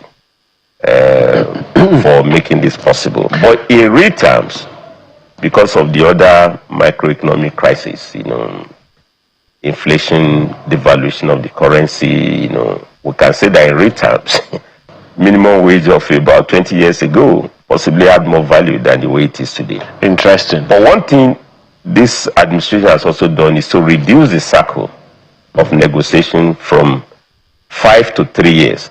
So we're due for a new round of negotiation next year. Perhaps from the way it is. So I'm hoping that when we get there will be some stronger, you know, arguments. We need to now prepare for I'm that. actually trying to put a question around that. I've always argued something, Mr. Remo. Every time we're talking about wages, and there's NLC or any labor association, this ASU, NASU, the rest of them, we hear that they are already threatening to go on another strike. It's always about increasing minimum wage. Hardly, Mr. Remo, does anyone, particularly labor unions, talk about productivity. And that is what is, that's what will naturally bring in the resources that they are looking to get paid for. But add that your response to this particular one. Increasingly, I was having a conversation with someone earlier this week, and I was talking about the fact that even in my own profession, radio stations can run autonomously, right? No staff needed. And we know the consequence of that. And that's just for one sector. Banking. You name it. Automotive industry, for instance, we know you can practically create, set up an auto manufacturing plant with just 2 people. Everything else is automated. Is labor ready for artificial intelligence that is already taking over jobs all over the world? People are afraid that AI is going to take their jobs, but we also know that AI does not have a human brain. AI is purely artificial. So if people do not scale up, they may not be able to retain their jobs in the next dispensation. So is this something that is of concern to labor as well? Yeah, very well. I mean, maybe the soundbite is not so loud, but every self-enlightened labor leader knows that productivity is the key. In any case, you can't ask for any improvements in whether minimum or living wages if nothing has been produced. I mean, the motto of Nigeria Labour Congress, of which I used to be 2-time vice president, is labor creates wealth. So labor is also clear that productivity should not be left alone to government or employers alone. In any case, if nothing is produced, nothing can be shared. So it is clear. But I got your point that we need to also link, demand for wage increase to productivity. So if you ask for minimum pay, you must also assure minimum productivity. In any case, those are the issues that normally go into negotiation. Cost of living, ability to pay, productivity, revenue flow.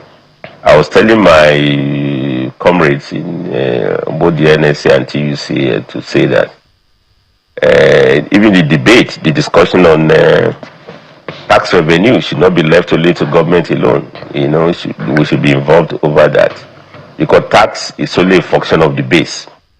So if you say personal income tax, it's also based on the fact that workers you are charging are also productive. You know, if they don't have anything being paid for, you can't tax it. So I absolutely agree with you. But that does not deny the fact that we have crisis of compensation. We are living in a market economy.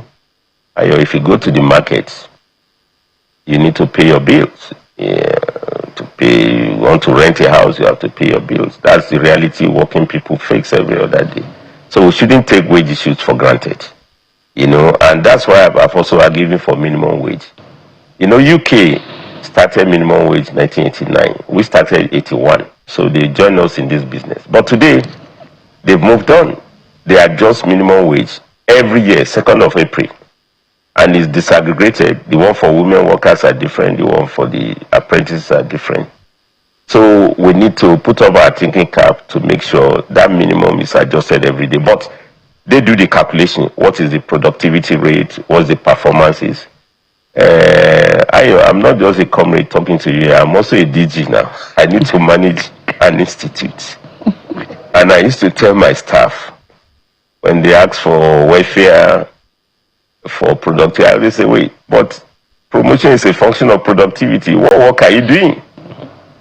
You must justify your pay. Some don't come to work on time. In fact, the quarrel some of them have with me is that I come to work too early. Can you imagine? We have to resume work 8 o'clock. Close for some may not come to 10, 11. So it's constant discussion. But that now raises the issue of education. And that's what my institute is meant for. We're a premier labor institute with mandate to conduct education for government officials, private employers, and organized labor on labor issues, which include productivity. There's a whole, MDA in charge of productivity, and they are doing very good job. We can call, they are all under Ministry of Labor. So we need to promote more knowledge about the importance of labor market issues. We always talk of ease of doing business, but nobody talks of ease of working, ease of living. If the man is not well paid, how will he get to work? But after getting the work, how does he sustain his job if he's not productive? But as I said yesterday, gives a platform to discuss labor issues, but it should be everyday affair. Right. You have a lot of program on capital market, finance market. I think you should create more for labor market. Wow. The number of Nigeria is the largest. Listen, we still haven't responded to the issue, the threats that AI poses. Which one? The AI. Okay, AI. Okay, excellent. Yes. Very good point. Now, I got the point on the AI, and very good point you raised, but AI is even a tall order. Wait, there is a threat to existing jobs if we don't match it all with productivity. I'm serious. I mean, for the AI is high-tech, thing, artificial intelligence, but even the real human intelligence, one of the things that destroy textile industry, we can list them, smuggling, electricity, inappropriate policy, but it's also crisis of productivity. Let me tell you, Nigeria has the highest number of public holidays. When you compare to developing countries like ours. China works Saturday, Sunday. Hey, in fact, China works more than 8 hours. That's the miracle of China. Productivity. But I've told you that you go to a typical workplace in public service, it's just safari. So I'm for that. So, but back to AI, I think that's the point you have raised, that, if employers of labor, especially in private sector, who have to meet their target, they have to be productive, if they know that workers are not productive, they will apply technologies. So they bring artificial intelligence, to replace jobs. Mechanization is also going on. There is high tech. You have driverless drivers now. What do you call it? Vehicles now. So that would be the end of drivers. Drivers that we sustain this. So but even at that, for that artificial intelligence, don't forget it's human beings that produce that technology. They must also be well paid for. There are what we call platform workers, gig workers, who are not well rewarded, Zoom workers. Even me, I told your coordinator for this program, I wanted to talk to you before Zoom. You should have paid me to talk on Zoom. It's not funny. I'm a worker. Okay. Well, you were at work yesterday the same way we were, so there are workers and then there are laborers. The issues are not going to go away, Mr. Emo. And I know that they are very, real. And I love what you said. There's threats. No, excellent. I agree with you. To existing jobs. And I am hoping that while we talk about the welfare of existing workers and all, those workers should be aware that another 5 years, their jobs may not exist anymore, and there are several others that are. But the awareness can only come through regular education, which is what we are doing right now. Thank you so much for your time, Mr. Director General of the Michael Imodu National Institute for Labor Studies. We appreciate your time today. Thank you very much. Thank you. So, from labor, we segue to aviation in our next conversation. Do stay with us.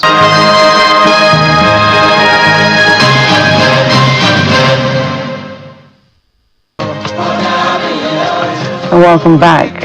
Let's now converse with the NCAA DG, who joins us via Zoom to talk about aviation safety or the lack of it. And allied matters. And allied matters, we do all know that the Civil Aviation Authority, the NCAA, is the primary regulatory body responsible for safety, security, and economic oversight of the civil aviation industry in Nigeria.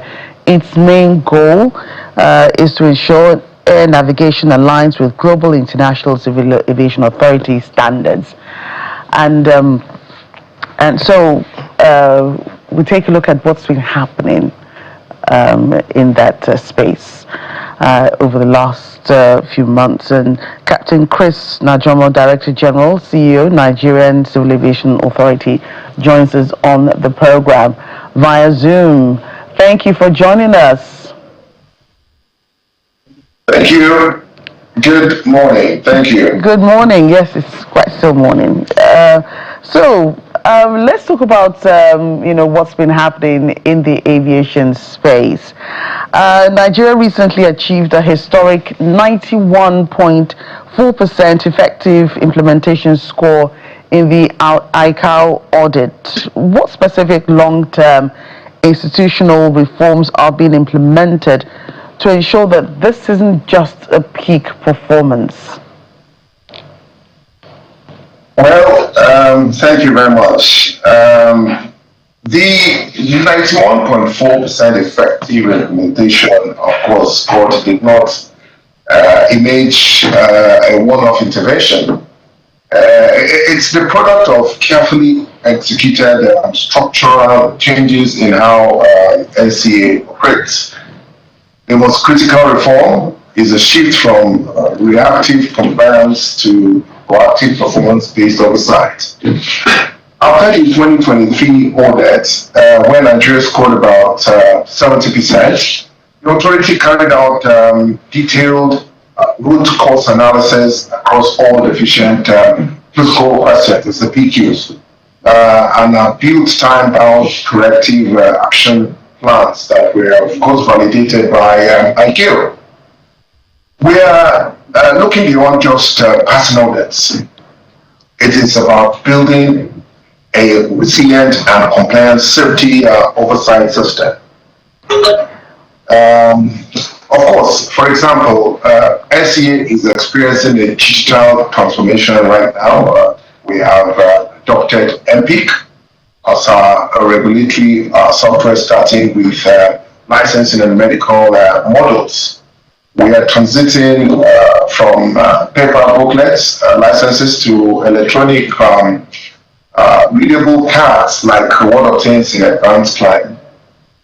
Another enduring reform is institutional coordination. NCAA has strengthened structural coordination with agencies such as FAN, NAMA, NIMET, NSIB, through joint audit preparation frameworks and, of course, shared accountability for safety outcomes. We also have political backing at the highest levels of government. Often makes the difference between temporary compliance and of course sustained performance.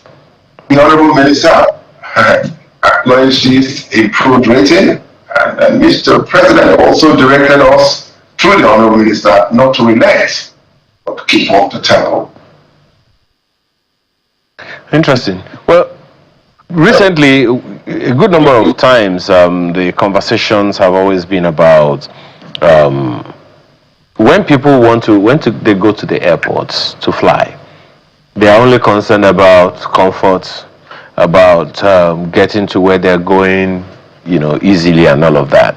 But then we've been hearing, I mean, almost every flyer in Nigeria have had they still have occasional records. I mean, this is probably something that happens globally, flight delays and all of that.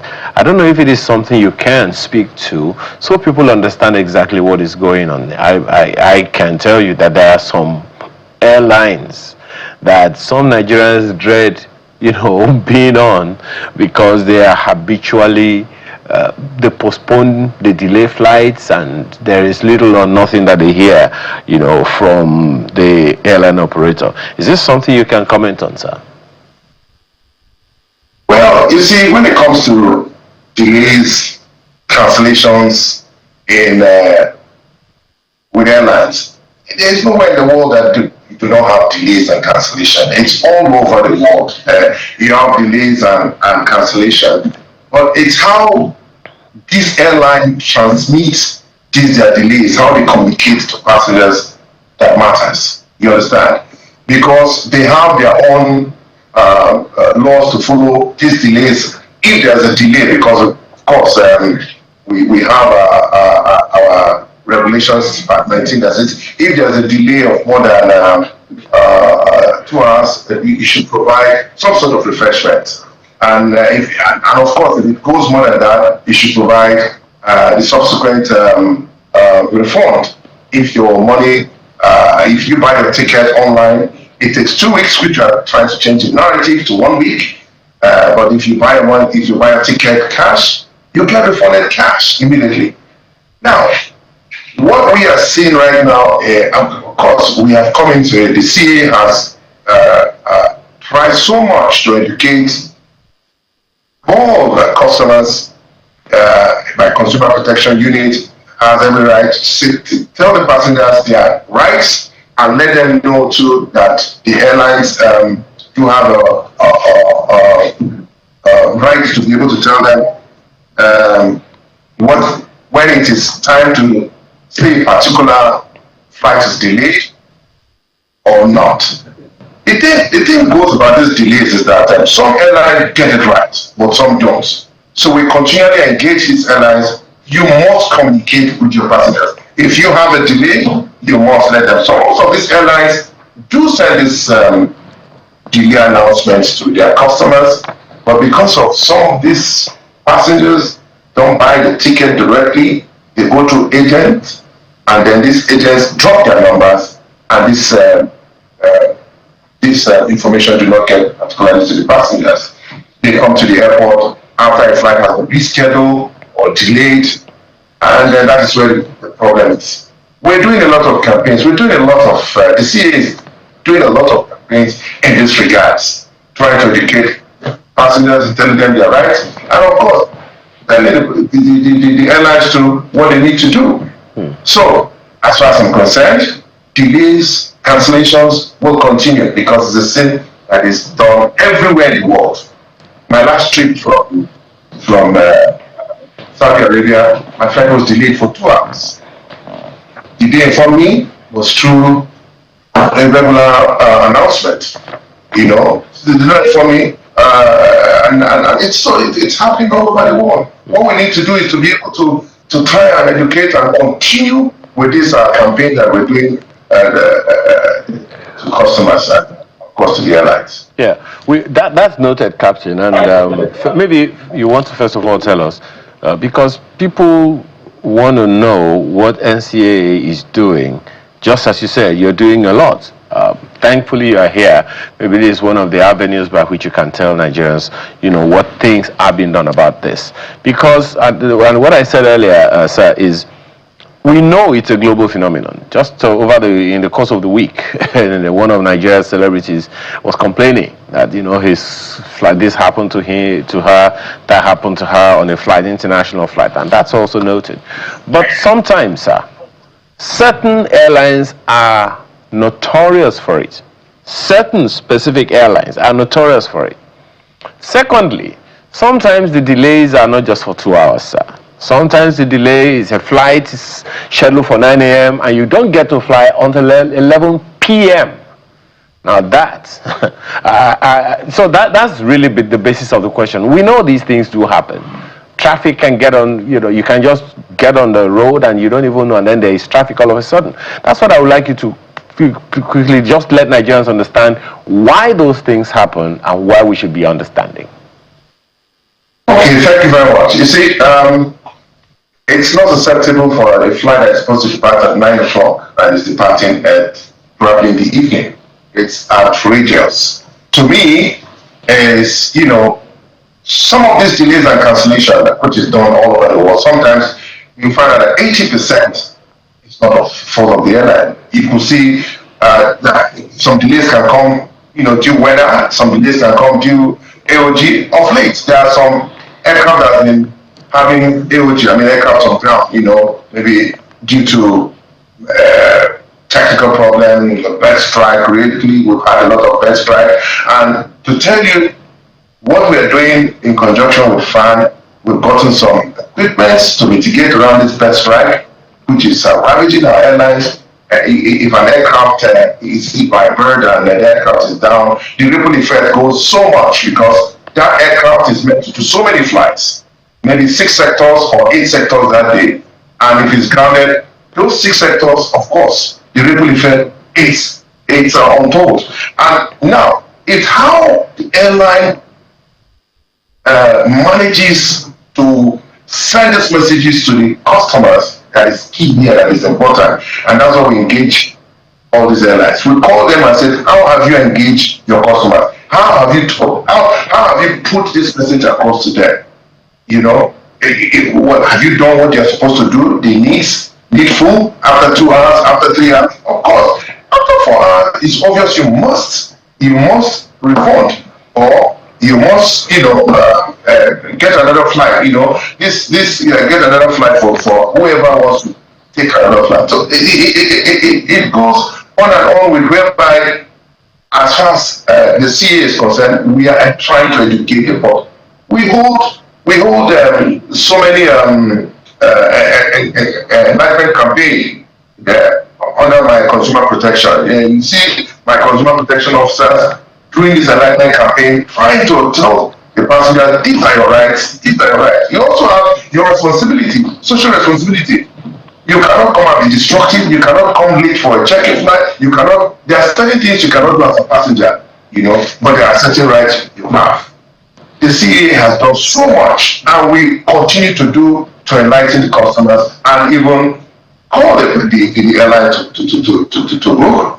And if it is a continuous thing with a particular airline, of course, that's where sanctions will come in, penalties will come in. But we've done it, we've penalized some airlines because of this attitude. So many things, not getting a ticket refund on time, we penalize some airlines, and it continues. There is no way these delays and cancellation will not continue, but we have done everything possible to reduce it, and we'll continue to do that. Right, and what are the ways that you are educating the public or creating awareness to the flying public, of some of these things that you're doing to ensure that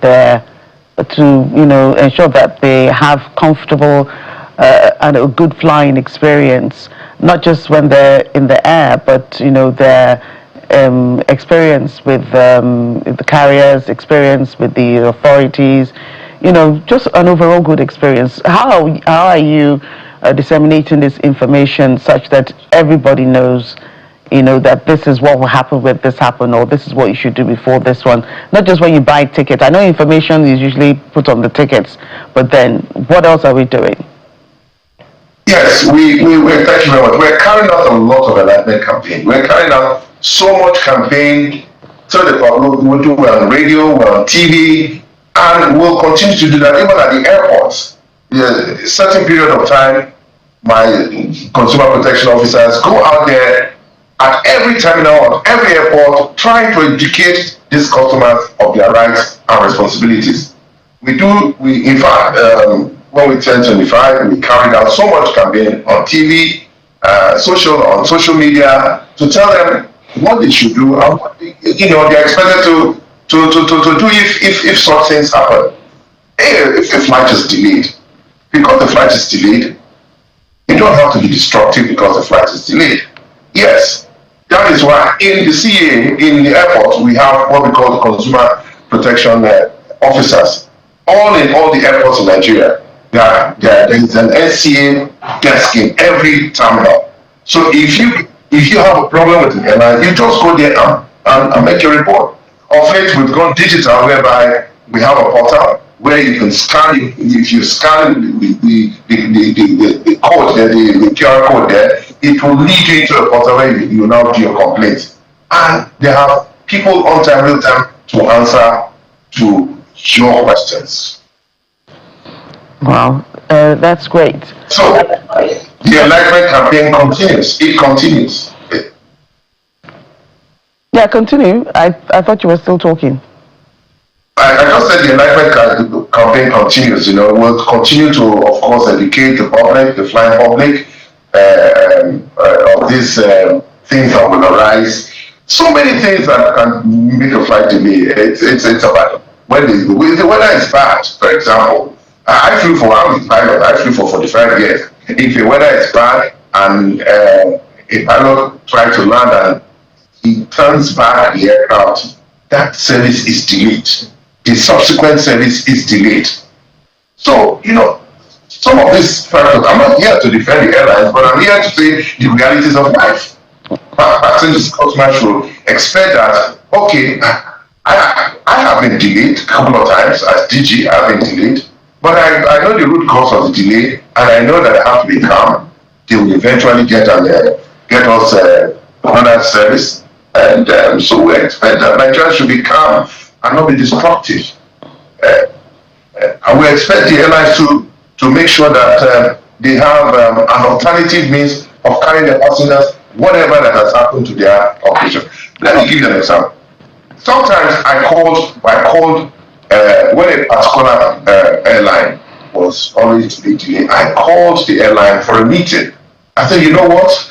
You cannot, if you have 10 aircraft and you're supposed to be scheduling these 10 aircraft, if you have an aircraft that goes AOG, that goes grounded, you cannot plan your operations to depart with the same thing. You have to cut down your operations. We told them, and of course, some airline cut down a couple of routes, and he's doing fine right now. So it depends on how the airline do their operations in such a way that no airline, no operator will say, I'm bringing an aircraft to service, I'm selling tickets, and I'm going to delay this flight. No, every airline wants on time. No airline. So that's the consumer should be able to know that everybody wants. Now the competition is so much that you see that new entrants are coming in to depart on time. Some airlines are good at departing on time. Some you say are perpetual. I know people want to say that perpetual, they are late system, but they are also looking in once to say, what are we not doing right? What are we doing wrong?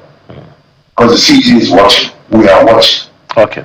Well, it's really, I don't envy your job, Captain. I gotta be honest with you. I don't envy your job because at the end of the day, excuses doesn't buy anything from the market. As far as the Nigerian is concerned, their flight is delayed. They paid for a service, they didn't get it. They are upset. I'm sure you can sympathize with that. We're here to support in every way that we can, which is one of the reasons we're having this conversation. Now, we are aware that there is this new 20-year civil aviation master plan that emphasizes integration of technologies and all of that. You want to give us an idea what all that is about? Can you hear me? Come again. Yeah. we want you to talk about this 20-year civil aviation master plan. You call it CAMP. Yes, CAMP, yes. Yeah, give us an idea what it's about. What should Nigerians? How does it affect, security, safety, and all of that of Nigerians' flying experience? Okay, of course, the integration of the unmanned aircraft system into Nigeria's airspace. It's been approached cautiously and rightly so. The authority, of course, recognizes that drones introduce a fundamental different risk profile compared to manned aviation, particularly in low altitude and urban environments. Well, the master plan that we have done, you can see that during the GISS in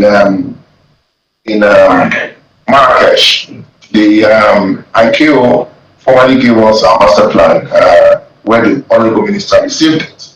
And this master plan is entirely a total roadmap and comprises the whole ecosystem, whereby we will now have a roadmap to follow. So we are doing that, and as soon as we put that in place, we'll gather every other agencies concerned, FAN, NAMA, NIMET, and making sure that we align with finally alignment with ICAO guidance and global best practices. It remains that global practice remains a guiding principle, of course. So then, is it going to come with? Is there any demand on the Nigerian for the activities? Say that again. Is there any demand from the Nigerian, concerning CAMP? What do we need to do? We just need to put in place what the roadmap says and make sure that it is done according to what we have said or what they have said according to the roadmap. We just have to put it in place and follow suit because ICAO is watching, and we know, and in collaboration with all the other agencies, we'll have to, on our own path, do it right. All right, let me challenge you a bit. I know that Joke is also inching, but let me challenge you a bit. Recently, NCAA celebrated 25 years, and you talked about upskilling the next generation. Now, given the high cost of training and all of that, first of all, what's the plan to really bring them on, knowing that if we don't bring the young generation in now, we might be a little too late, especially because technology is not slowing down all over the world. It's just picking up here and there. So what's the plan, given the cost of training and all of that, of bringing the younger generation into the various sectors of your industry? Okay. Human capacity, of course, remains one of the most critical constraints in African aviation, and Nigeria is no exception. Training costs for pilots, engineers, air traffic professionals are high. We're tackling the challenges of brain drain with a multi-facet solution. The NCA's strategy is evolving around partnership rather than direct funding alone. Collaboration with institutions such as NCAT is being strengthened to expand training capacity and improve affordability, of course, through shared infrastructures and government support. There's also increasing engagement with international organizations and training providers to secure slots, scholarships, and of course, technical assistance programs for Nigerian personnel. And then even with the NCAA, we collaborate with our regional safety oversight organization, and that's NASO, to provide world-class courses at heavily subsidized rates for our personnel. Well, so what's the future? What do you see happening in this space, what are the other things that you plan to do aside from what you've done already? I know that, you plan and you execute, then you plan again. So what's the again part for what you intend to do at the CAA, to ensure that everything runs smoothly and everyone is happy at the end of the day, including, your own staff, your own internal population? Yes, because we have started going digital, the MPIC, and with that solution, of course, going digital, it's going to make things look more efficient. We have to be running the CA efficiently from what we're doing now, paperwork and all that, going digital. It's going to be, of course, very key for us, the CA. When I took over reins here, a lot of things were done haphazardly, and of course, with my management and with the support of the Honorable Minister, putting everything in place, I've seen a lot of changes. It's not a hurry yet. There are more changes to be done, more things to be done. I know, and something that is important is key for the staffers. Staff welfare is important. If you do not carry your staff very well, then what's the essence of them? But I came in here and staff welfare was improved. Stagnation of promotion exams were changed. People were promoted to the various places. So the CA is moving better and better. We've done a lot. If I continue to see what we have done here, we'll stay all day. So I just frame it at my work counts for me, and we'll continue to do more. Right. Yeah, certainly we can't stay here all day, and it's a good place to stop it. Thanks again, Director General, CEO, Nigerian Civil Aviation Authority, Captain Chris Najomo. Thanks again for your time. Thank you very much. Thank you for having me. Thank you. And when we return, our lifestyle, why fitness goals fail. All your attempts to do what? Keep fit. Let me not say, because some people are saying that I am abusing them, that they don't want to lose weight. Why are you unable to lose? I'm sorry, keep fit. We'll be right back. So, from labor, we segue to aviation in our next conversation. To stay with us. No matter how you try, don't you ever fall. Keep your head up high. All right. So.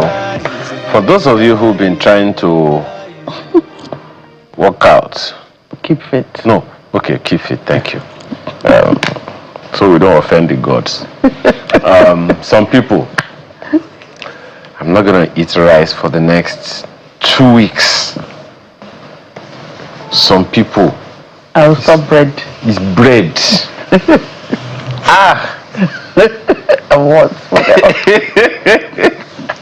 Some people, it's okay. I'm gonna do jumping jack or push up or whatever. I will. This is April. No, this is May. That is if it lasted January. So we often say that we've had fitness experts here from time to time tell us that fitness goals fail for one reason or the other, and experts say it's because they are treated as temporary tasks rather than permanent lifestyle changes, and it is the lifestyle angle that had us invite Joel Zamere here again, CEO of the Institute of Registered Exercise Professionals, IREP. Thank you for joining us again. It's always a pleasure to be here. Thank you for having me. I said fitness. I mistakenly said lose weight. Someone carried placard. Yes, I said you stop body shaming. How is it body shaming? Yeah, saying they say they want to lose weight. Sorry. They want to keep. As you were saying. Yeah. The interesting part is they're in the same household. If you say you want to keep fit and you say you want to lose weight, keeping fit might mean that you want to lose weight. Yes, but it's better termed. Yeah. Okay. Okay, so it's like, I just want to keep fit. Why are you adding weight? You need to lose weight. It's not Look, nice let me tell you. Say. I have been told I need to add weight. Yes, it's good. It's a good one. That one's a good thing. Kenny. Because I already weigh 80. Well, I was going to ask you who told you that, but let's leave that. Exactly. Where I want to go to is, what's the definition of fit? Mm-hmm. Okay. Let's talk about that. Okay. I will go from what is popularly known and what it doesn't mean. So first of all, being fit does not mean that you have 6 packs and your muscles are looking all big. Keeping fit or being fit does not mean that you are pretty slim. Okay? You see those two things I've said? It's kind of the poster picture for I'm fit. I'm fit is I have muscles and I look like a model. Physical fitness has 5 components that you must look at before you can say you are fit. So it's like you must look at those 5 components, and those 5 components you must score over average before you say that you are fit. The first thing is a cardiovascular test. How well is your body using oxygen? That's the first test.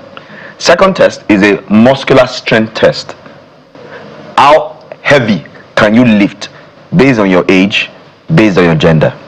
Muscular endurance test. How well can you continue to carry a weight repetitively till fatigue? Flexibility test. How good is your range of movement? Can you touch your toe? Can you touch your chin? Can you touch the floor? Right? How well are you flexible? Then finally, it's now your body composition, your blood pressure, fat percentage, and all the fun stuff that your body says. Now, from those 5 things, we expect you to be above average. The minute you're above average, then you're termed as fit. So if I check your body composition and you have above 18, 20, 20, it's going up like that, fat percentage, then part of being fit is that you need to lose weight. But if I check your muscular strength and I see that you're supposed to be able to lift this particular amount, that means you need to start lifting so that you can get to that level. I check your cardiovascular and I see that you're not healthy cardiovascularly. Then I'll put you on a cardiovascular exercise so that you can improve what we call the VO2 max of your body. So I hope it's not too boring, but that's what it means to be fit.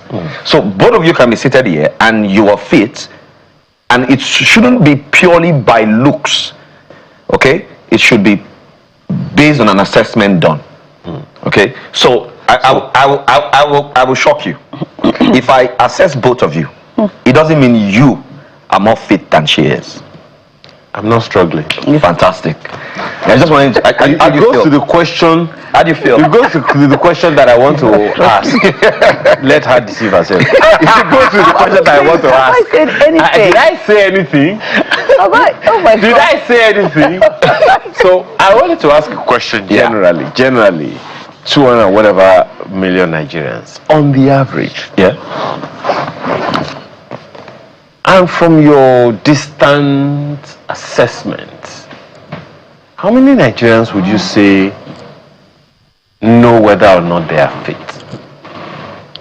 And how many Nigerians would you say are fit? Right? Well, that's a tough question because there's no data. But what I can say is, if you have a trainer who at least is trained by IREP, they know how to carry out those assessments. And it's those assessments that they use to design your workout program. No, the reason I asked that question is because many people may not even know that they need to get fit.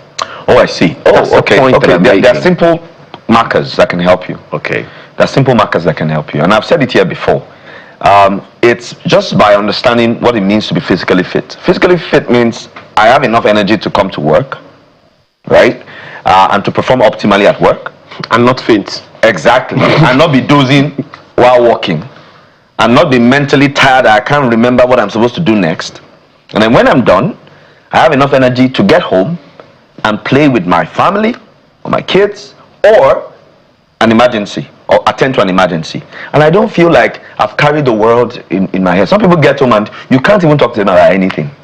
So that means we're not fit. So let's get well, you know, he was trying to look for like a general way you can know without that assessment. I can definitely tell you there's no one that gets home at the end of a day at least 8-hour shift. That's the least people work. People who even run their businesses work even more than people who work for others because you want to keep pushing. So there's no day that people get home and they're not tired. I would agree with you. A lot of people would. I'm not the one. I agree with a lot of people. Yes, a lot of people. That the definition of physically fit is that you're stronger than your daily routine. That's the whole idea. How often do you see that happen? That people get home from their daily work. Do you want me to give you a list of my clients or something? So let me just tell you what we do in the gym or when you exercise. You know what you do? You put stress on your body so that you can. Permit me to use this English. It's not correct. So that you can outstress the stress that comes from your work. Right? So when you go to work, there's actually stress. Yeah. But why it's not negative stress is because your body is stronger than that stress. You can handle it. So when you are in the gym, you are pushing. I sit a lot, for instance. I'm giving you an example. If you're someone that sits a lot, one of the things you need to make stronger is your lower back. I mean, that is why you will go and start to do some kinds of exercises because you're trying to strengthen your lower back. Right? Because that's what you use for work. Yes, exactly, because that's what you use for work. So the whole idea is, okay, I know that I sit a lot for hours. Then when I'm outside, I need to ensure that I walk a lot. I need to ensure that my cardiovascular system, blood flow, and all those things is fine. So that's the mindset. You are thinking about what you do, and you're saying, how can I be strong for the task? See, let me say this to you. We see it in menial jobs, but we don't see it in corporate jobs. So if you have a menial guy who is carrying bags of cement, he will carry those bags of cement today from one point to the other, right? If you can't carry that bag of cement, he won't be paid. So his body becomes so strong, over time that he's able to carry more bags of cement. Does that make sense? To make more money. And if you see them, they look all, like they're going to the gym because their work involves one that you're physically fit. And when they are not, they can't do the work. They have to look for somebody else. So I'm just saying this, that usually we look at fitness as aesthetics. I want to lose weight. I want to have some muscles. Look at it as, I'm a factory manager. I work from this length of the factory to the other length of the factory. How can I ensure that I can do all that work and not get home exhausted? So essentially you have to have targeted fitness goals. Exactly, sir. So that is why fitness goals don't last? No, I think usually fitness, either people don't even have goals in the first place, or they have unrealistic goals. So why do fitness goals fail, which is, the crux of our matter? Let's start with why fitness goals fail. The first thing is that it is unrealistic. Okay. That's the apex. Because if you have a goal and your goal is targeted on, maybe you've seen somebody, you want to look like them. That is by far, that's not a goal, essentially. And if you know, not just in fitness, but in other areas of specialty, a goal must be smart, right? And what if someone sees you now watching and say, oh my God, I want to be like him? Is that not a goal? Actually, why is a desire? A wife telling the husband, see a man like you. No, that's a desire. For instance, if I tell you that I have a desire to fly, I just have this desire that I want to be able to jump from here to my house. Your desire shall be granted. That's a fantasy. So for a goal to actually work, the first thing is that you can't just look at somebody and say, I want to be like that person. Right. See, before Serena Williams came into limelight sports, nobody was looking at Serena Williams' figure as sports. You get what I'm trying to say, right? It was, you are slim, you are this, look, Serena Williams has a kind of body shape. If you're looking at semotypes, she has the kind of body shape that is not all, allow me to use Agbani Dirego-ish, you get the point. But she's fit, right? So that's what I'm saying. You don't look at other people to be fit. You must look at yourself in the mirror and say, how am I supposed to look? Am I strong? Am I able to lift my child with one hand and with the second hand lift my bag, and then off I go to get into that car or to go and do this? Because by the time you only lift your bag, you say, no, I can't carry you, you have to walk. Right? Because you're not fit for the work. And then you get home, you just say, how are you? And then you're tired. You get the point. I don't want to paint too much pictures, but you get the point. So what I'm saying is the goal must be realistic. The goal must be bespoke. It must reflect you as a person. You know, sometimes we watch movies, you see an actor is slim, next film is put on with, next film is slim, and you're like, wow, I want to do that. They're paying these guys millions of. You see, if I'm paying you millions of dollars, there's some kind of motivation you have. You have to shape yourself. Yes, and they have no other work while they're waiting for that movie. They are going to the gym. They have nutritionists. They have different kind of people attending to them, and they're doing nothing else but going to the gym in the morning and in the evening, or exercising in the morning and the evening. You don't have that time, so you can't have the goal that same person has, right? So let's bring it home. Your goal must be realistic. It must be bespoke. Now let's talk about realistic goals. What does it look like? Realistic goals must have 3 components in them. It must have quality or efficient exercise. That means you must have in that goal the amount of exercise that will improve your body. Okay, I'm going to give examples. Secondly is your nutrition.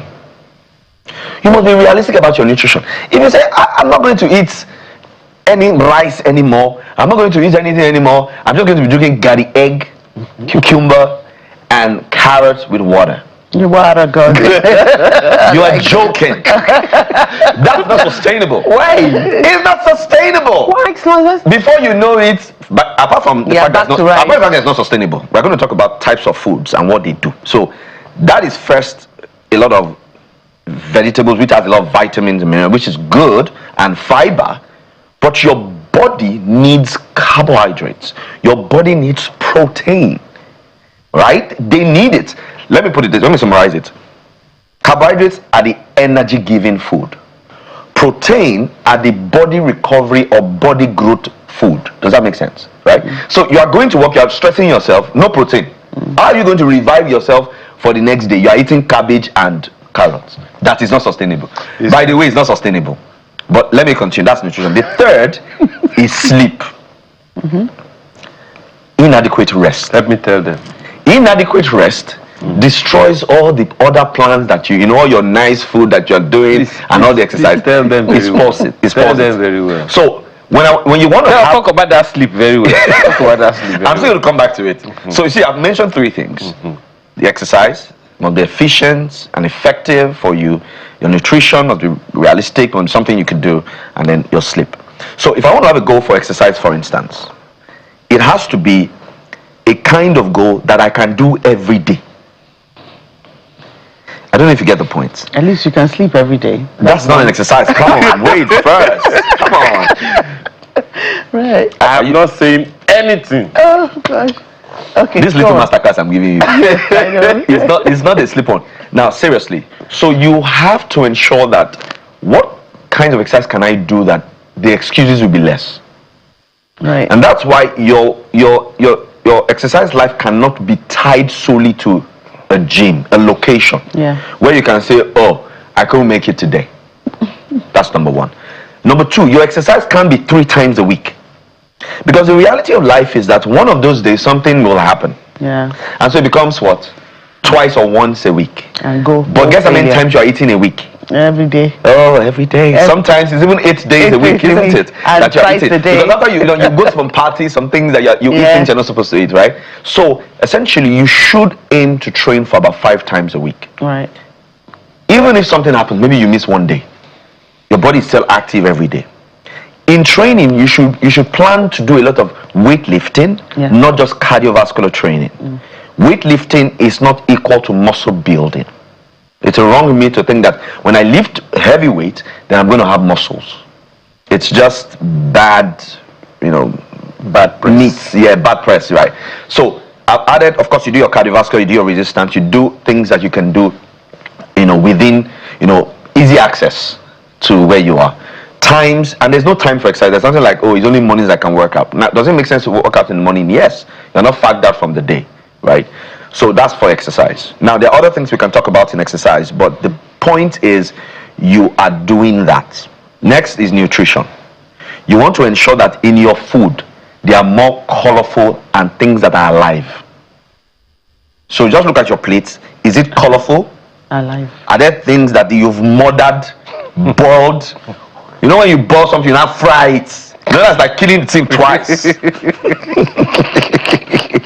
You know, so do you have things in your plates that are colorful and they are alive? You know, carrots are alive, cabbage is alive. You know, some nice stuff, right? And then even those cabbage, don't fry the live and boil the life out of the vegetables. That's there. Put your carbs in that plate. In the mix, yeah. Right? And put your protein in that plate. The minute you are thinking about protein properly and veggies properly, the carb will be almost the size that it should be. And that way you've eaten well. You've eaten well, right? So food is not bad. It's how you do it. And then you're watching for, you know, oils that in room temperature, you know, are solid. You know, saturated fats like red oil, right? You know red oil? You watch out for it. Yeah, you watch out by not eating it. Too much. Yes, like maybe once a week max. Okay, that's good. They move to twice a week. I don't know why. No, we're just having a conversation. It's like he's no. We're just having, you know, we've had an ever-going conversation in this place before, so I remember. I don't even do those things. Honestly, don't do those things. Actually, I always ask why so much oil. Swim in oil. Yeah. I don't like it. Egusi. I barely use Egusi. oil to fry my eggs. Oh, okay, that's good. I mean, I just like it. I don't like Round the of taste. applause for So her. it's really, Yeah. Okay. Anyway, yeah. So stuff this like that. conversation continues after he leaves. Now, don't worry. also, I think that, you know, you mentioned bread and all those processed stuff. You should also watch for that, because a lot of processed stuff is causing quite a lot of harm nowadays. The preservatives they put in it and all that, they're not good for our bodies. So things you can make in the house, try and ensure that you're doing that. That's just, you're watching yourself. You're not eating too late. There's some form of intermittent fasting that you're doing, healthy ones, where maybe you're eating, your final meal is maybe 7 or 8 o'clock, and you don't eat again till maybe 7 or 8 o'clock, which is 12 hours, right?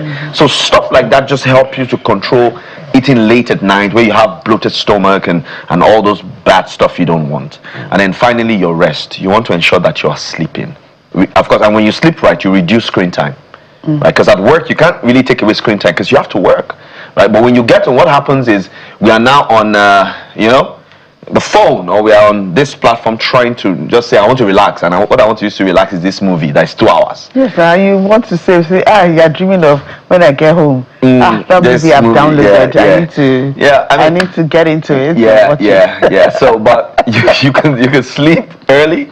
You can start watching while you're leaving work. You know, maybe that will help the time. And just, I mean, I think one thing I've also seen is that the moment people are conscious about these things, they tend to not want to make those changes. Yes, but when they're not conscious about it at all, I think it's just about discipline. You just you just do whatever you like, right? So I've mentioned those 3 things, but of course there are other elements to why you're doing what you're doing. So now let me talk about one part. A goal must also be measurable. If you say, I want to lose weight, for instance, or I want to gain muscles, for instance, you must have numbers that you're speaking to. Some people want to lose weight and they're looking at losing, I want to lose 10 kg next month. I'm going for Owambe. That's a very unhealthy and unrealistic goal. You should target averagely maybe 3 kg per week. Averagely. You can do that? Is that per week now? Per week? That's a lot. Per month, sorry. Right. That'll be per month. Right. In a week, you should target 0.5 to about 0.5 to about 1 kg in a week. Sorry. Okay. So 0.5 to 1 kg in a week, and then in a month, it will be between 2 to 5 kg in a month, right? Average of that is about 3. So that in a year, you've done 30 kg. Okay, so our time is up, but we can go back to the exercises, for that you said you can do in your room or in your house. You don't necessarily have to go to the gym. Okay, sorry, gym people, sorry, I'm not cutting into your revenue. But, what are those little exercises that are the constant ones that you can actually do and keep with? I want to recommend an equipment that everybody can put in their room. It's called a kettlebell. Okay. Okay. And the kettlebell has heavy weight and light weight. They won't take more than a square feet. It's just a small weight. I almost bought one. It's like your kettle. Exactly. Even smaller than some are even smaller. Brilliant. Because what I'm saying is that there's this idea that you don't need any form of equipment and you can achieve all the goals you want. It's not true. It's not true. Okay. Yeah, I have 3 kg. Sorry? 3 kg. I didn't hear that. I didn't hear that. So the reality is that if you're going to carry stuff, it's not 3 kg.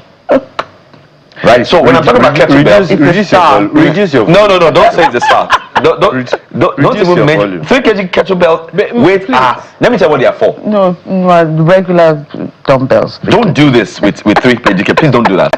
What muscle are you trying to activate? I'm not activity boss. I'm just keeping fit. Okay, fantastic. But let me say what that is good for. Okay, right. It is for intensity while doing cardiovascular exercises. Right. Yeah. It is not for muscular improvement in any way. Okay, good. Because you know now you can do 100 of that. So how is that helping you? How is that improving your body as well? So that's good for maybe your brisk walking and you want some extra intensity to your work. That's brilliant. Yeah. But the minute it comes to strength training, you need weights. Okay. So those kettlebells, I'll quickly just wrap up this. Those kettlebells, you want to lift as heavy as 10, 15 kgs and do simple body fundamental movements, lunges, squats, hinges, rotations, pulls, pushes. Okay. I end with that. It is sounding to me like what's your Instagram handle? Joel_Zamere. You know Wizamere. Uzamere. Uzame. That's what Benin people will call it. Because some people need more information. You see, they are writing it down. Thank you so much for your time this morning. Joel Uzamere, CEO of Institute of Registered Exercise Professionals. We appreciate your time again today. Thank you for having me. It's always great to be here. I decide to look forward for the next segment, which is Jesus. Keep looking forward. Next conversation is our home stretch. So, from labor, we segue to aviation in our next conversation. Do stay with us.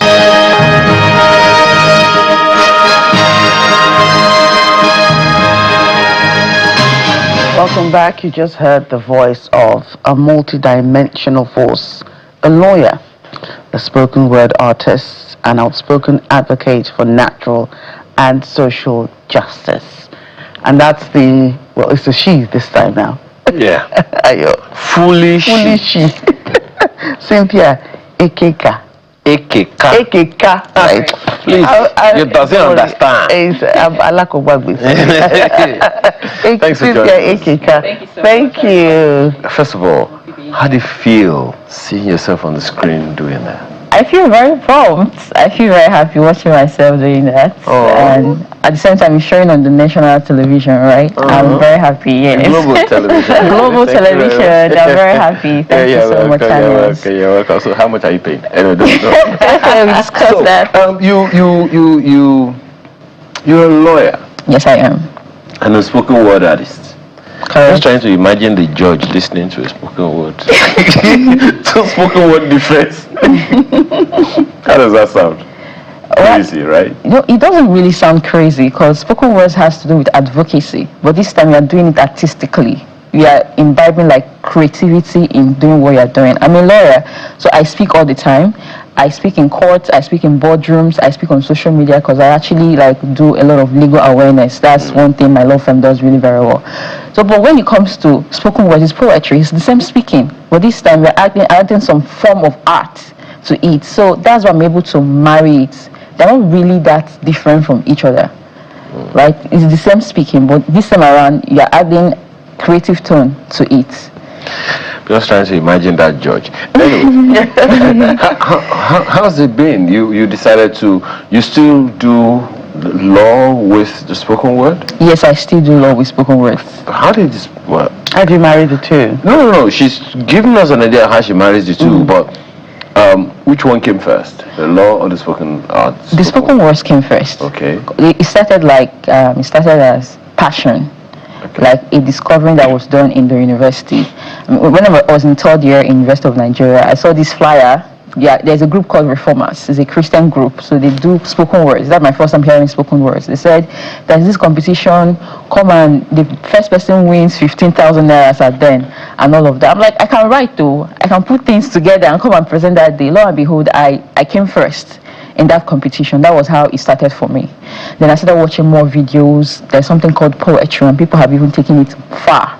So that was how it started for me. I started first of all as a passion. I wasn't making money from it at first in the university. But when I came to Lagos, the first law firm I worked in, I did a spoken words presentation for the partner. He's a senior advocate of Nigeria. And he dashed me $100. That was the first huge money I made from spoken word. After I'm like, I can take this thing further than this. And Lagos is somewhere that there are opportunities for anything that you do. And I also heard of big spoken word artists in Lagos that are making millions of naira. I'm not going to drop this for law. If the law firm I was working at as at then allowed me to do spoken words, even as a lawyer, it's something I can marry if I plan it very well. So that was how it started for me. So I took it up more as a business, not just passion, but it started paying me after that. Why did you choose law with spoken word? Why did I choose law? With spoken word. I chose law because I'm a lawyer. You chose law? I was studying law before I became a spoken word artist. Oh, okay. I was in the university, like I told you. The first performance I did, I was studying law in the University of Nigeria. Oh, okay. So it was more like a talent, something I know I could do. Yeah. But it was not really a business. It was competitions, come out and do they call it war of talks or something. People come out, you say, this person will say, and at the end of the day there will be a winner. So it started off as passion first before I now ventured into the business of it. And when did you when did you discover this talent? Is I think, prior to the time that you started studying law? This talent? The talent of spoken word. When did you realize that you could actually do this? It was third year in the university. Second or third year in the university. Okay. That was when I discovered it. I know I could write. Right. But I never knew there was something called spoken word. I know about poetry. I mean, as an art student, we did literature, we read a lot of poems. It was called poems. I knew I could write. I have some punchlines. I could put things together and all. But after that competition in second year at the university, that was what introduced me to spoken words. Yeah, because I asked that because when you realize that you could write and you could write well, it's one thing to put your thoughts down. It's another thing to be able to deliver exactly orally. So when did you realize that? Is it during that competition that you realized that I could actually also speak? Because there's a thing to spoken word. Exactly. There's a way to deliver it. Am I right? Yes, of course. I've always been a public speaker. So when I was in secondary school, right, I was the senior prefect of my school. Yeah. So I was used to addressing students, addressing teachers, speaking in conferences. Yes. So I knew I could speak. Okay, great. Okay, yes. So the reason I asked about law is, why did you choose to be a lawyer even before you discovered your Oh, okay. It's a very funny story. I didn't grow up wanting to be a lawyer. How the Reformation happened was a magic. At first, I wanted to be a chartered accountant. I had a thing with, once I heard chartered, I felt like they were the best. For you to be a chartered accountant, it means a lot. Until after my JS3, we had a long holiday. And I went to church. I acted a drama in the church. I was the lawyer in that drama. After acting, people came to me, even one of the lawyers in the church, asked whether I was studying law in the university. And I've not even got into SS1.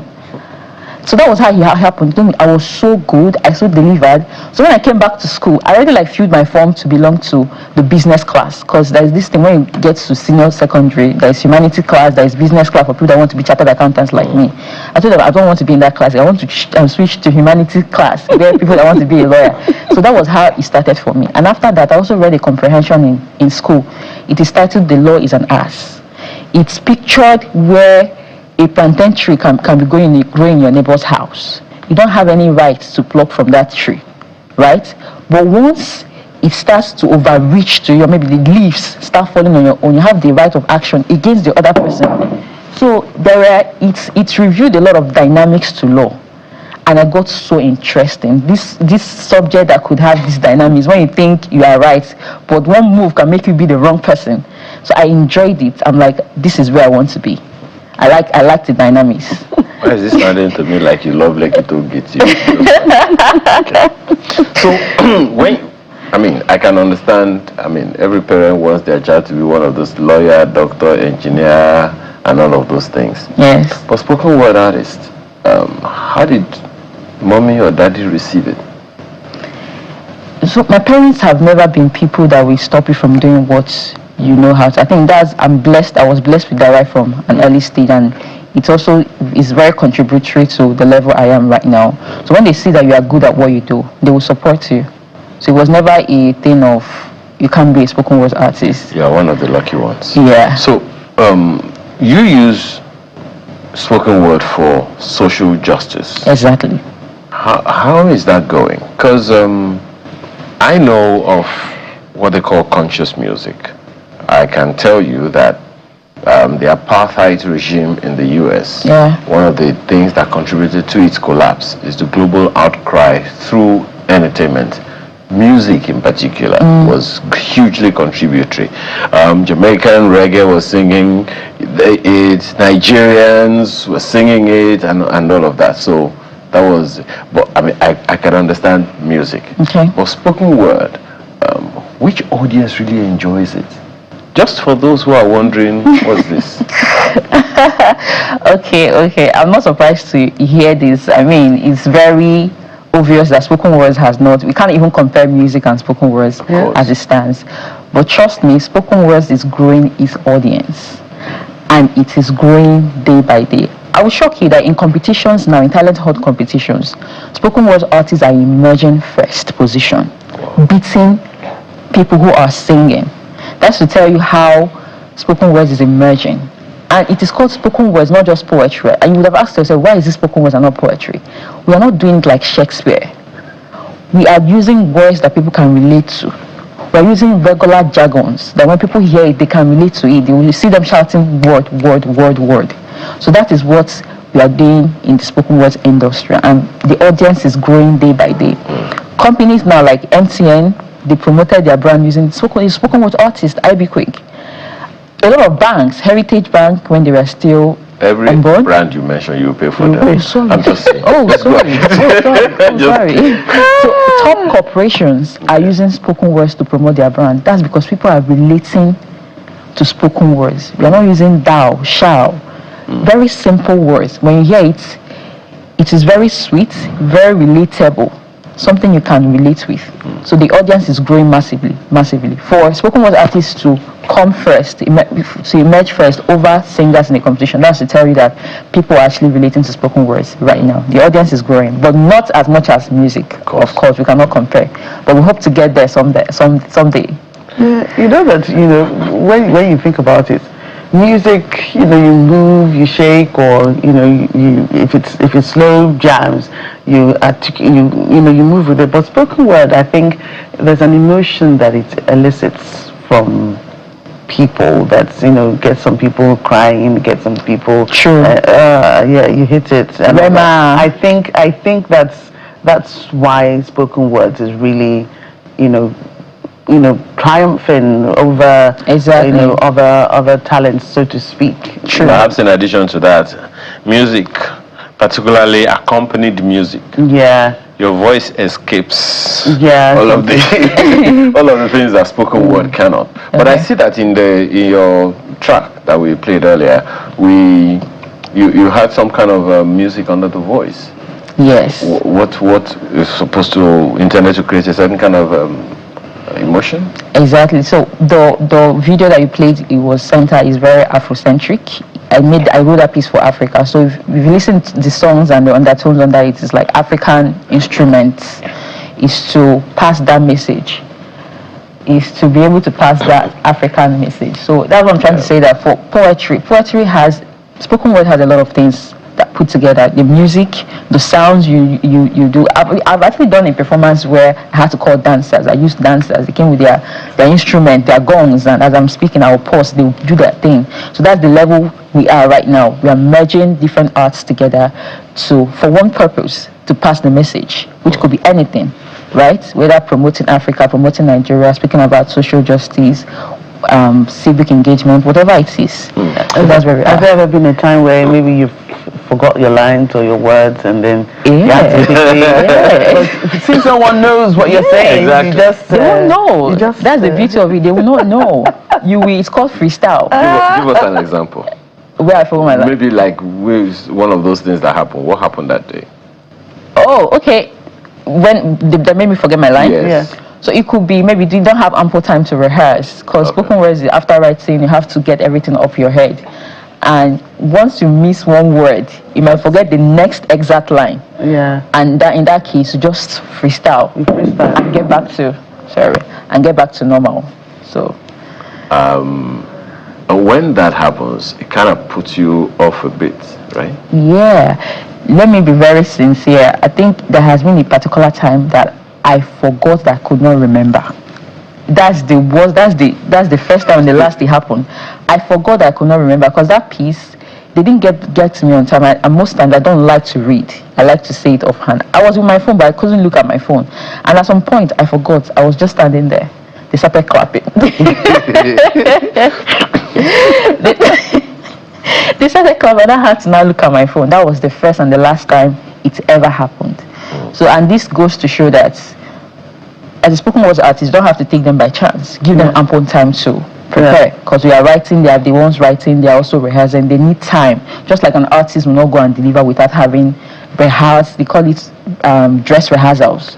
They rehearse with their musical instruments, rehearse with their dancers. They put in a lot of work. So the same thing should also apply to spoken word artists. When you write, excuse me, when you want to write and you start the process and all, give us an idea of how the process goes. I'm saying that in case somebody is interested. Some 50-year-old man wants to go into writing artistry. So the spoken word artist, sometimes when you want to write, you can't think of anything. You leave your pen and paper as at that moment. Just keep thinking about the topic you want to write on. And I don't like plagiarism. I don't like going online to copy things. Most of my work comes from the heart, right? So once I'm writing, I might write 2 lines and 3 lines. If I notice that it's not flowing again, I just drop and relax and come back to it. So sometimes I could write one piece using days, but a piece can flow in such a way that I can use a few minutes to finish. But there's just one particular piece that will take me like 2 weeks to finish. So it depends on how it flows. So you know, if this is art, it's creativity. Sometimes you might not, there's something called brain block, right? You might not be thinking anything at the moment. You don't have to force yourself. You have to leave it and come back to it. So but if you don't have, not everybody has the gift of writing. That's the truth. Some people cannot write. Some people are better in presentation, while some people can write and also deliver. You know, one thing that I foresee is that we're going to be hearing a lot more from you, because I'm almost certain that Nollywood is going to be calling you for that piece that you put out there. Thank you so much for your time this morning, and we wish you all the best. Thank you so much. Cynthia, I really appreciate it. Ekeka, yes. multidimensional force, lawyer, spoken word artist, and an outspoken advocate for natural and social justice, which is why she had her video done in the natural space. Thank you for your time. Thank you so much, sir. It was nice being here. Wow. And just before we go, we want to say to you, Happy Workers' Day one more time. Yes, certainly. Yeah. I'm Aya Makinde. And I'm Joke Rogers. Right. Enjoy the rest of your weekend.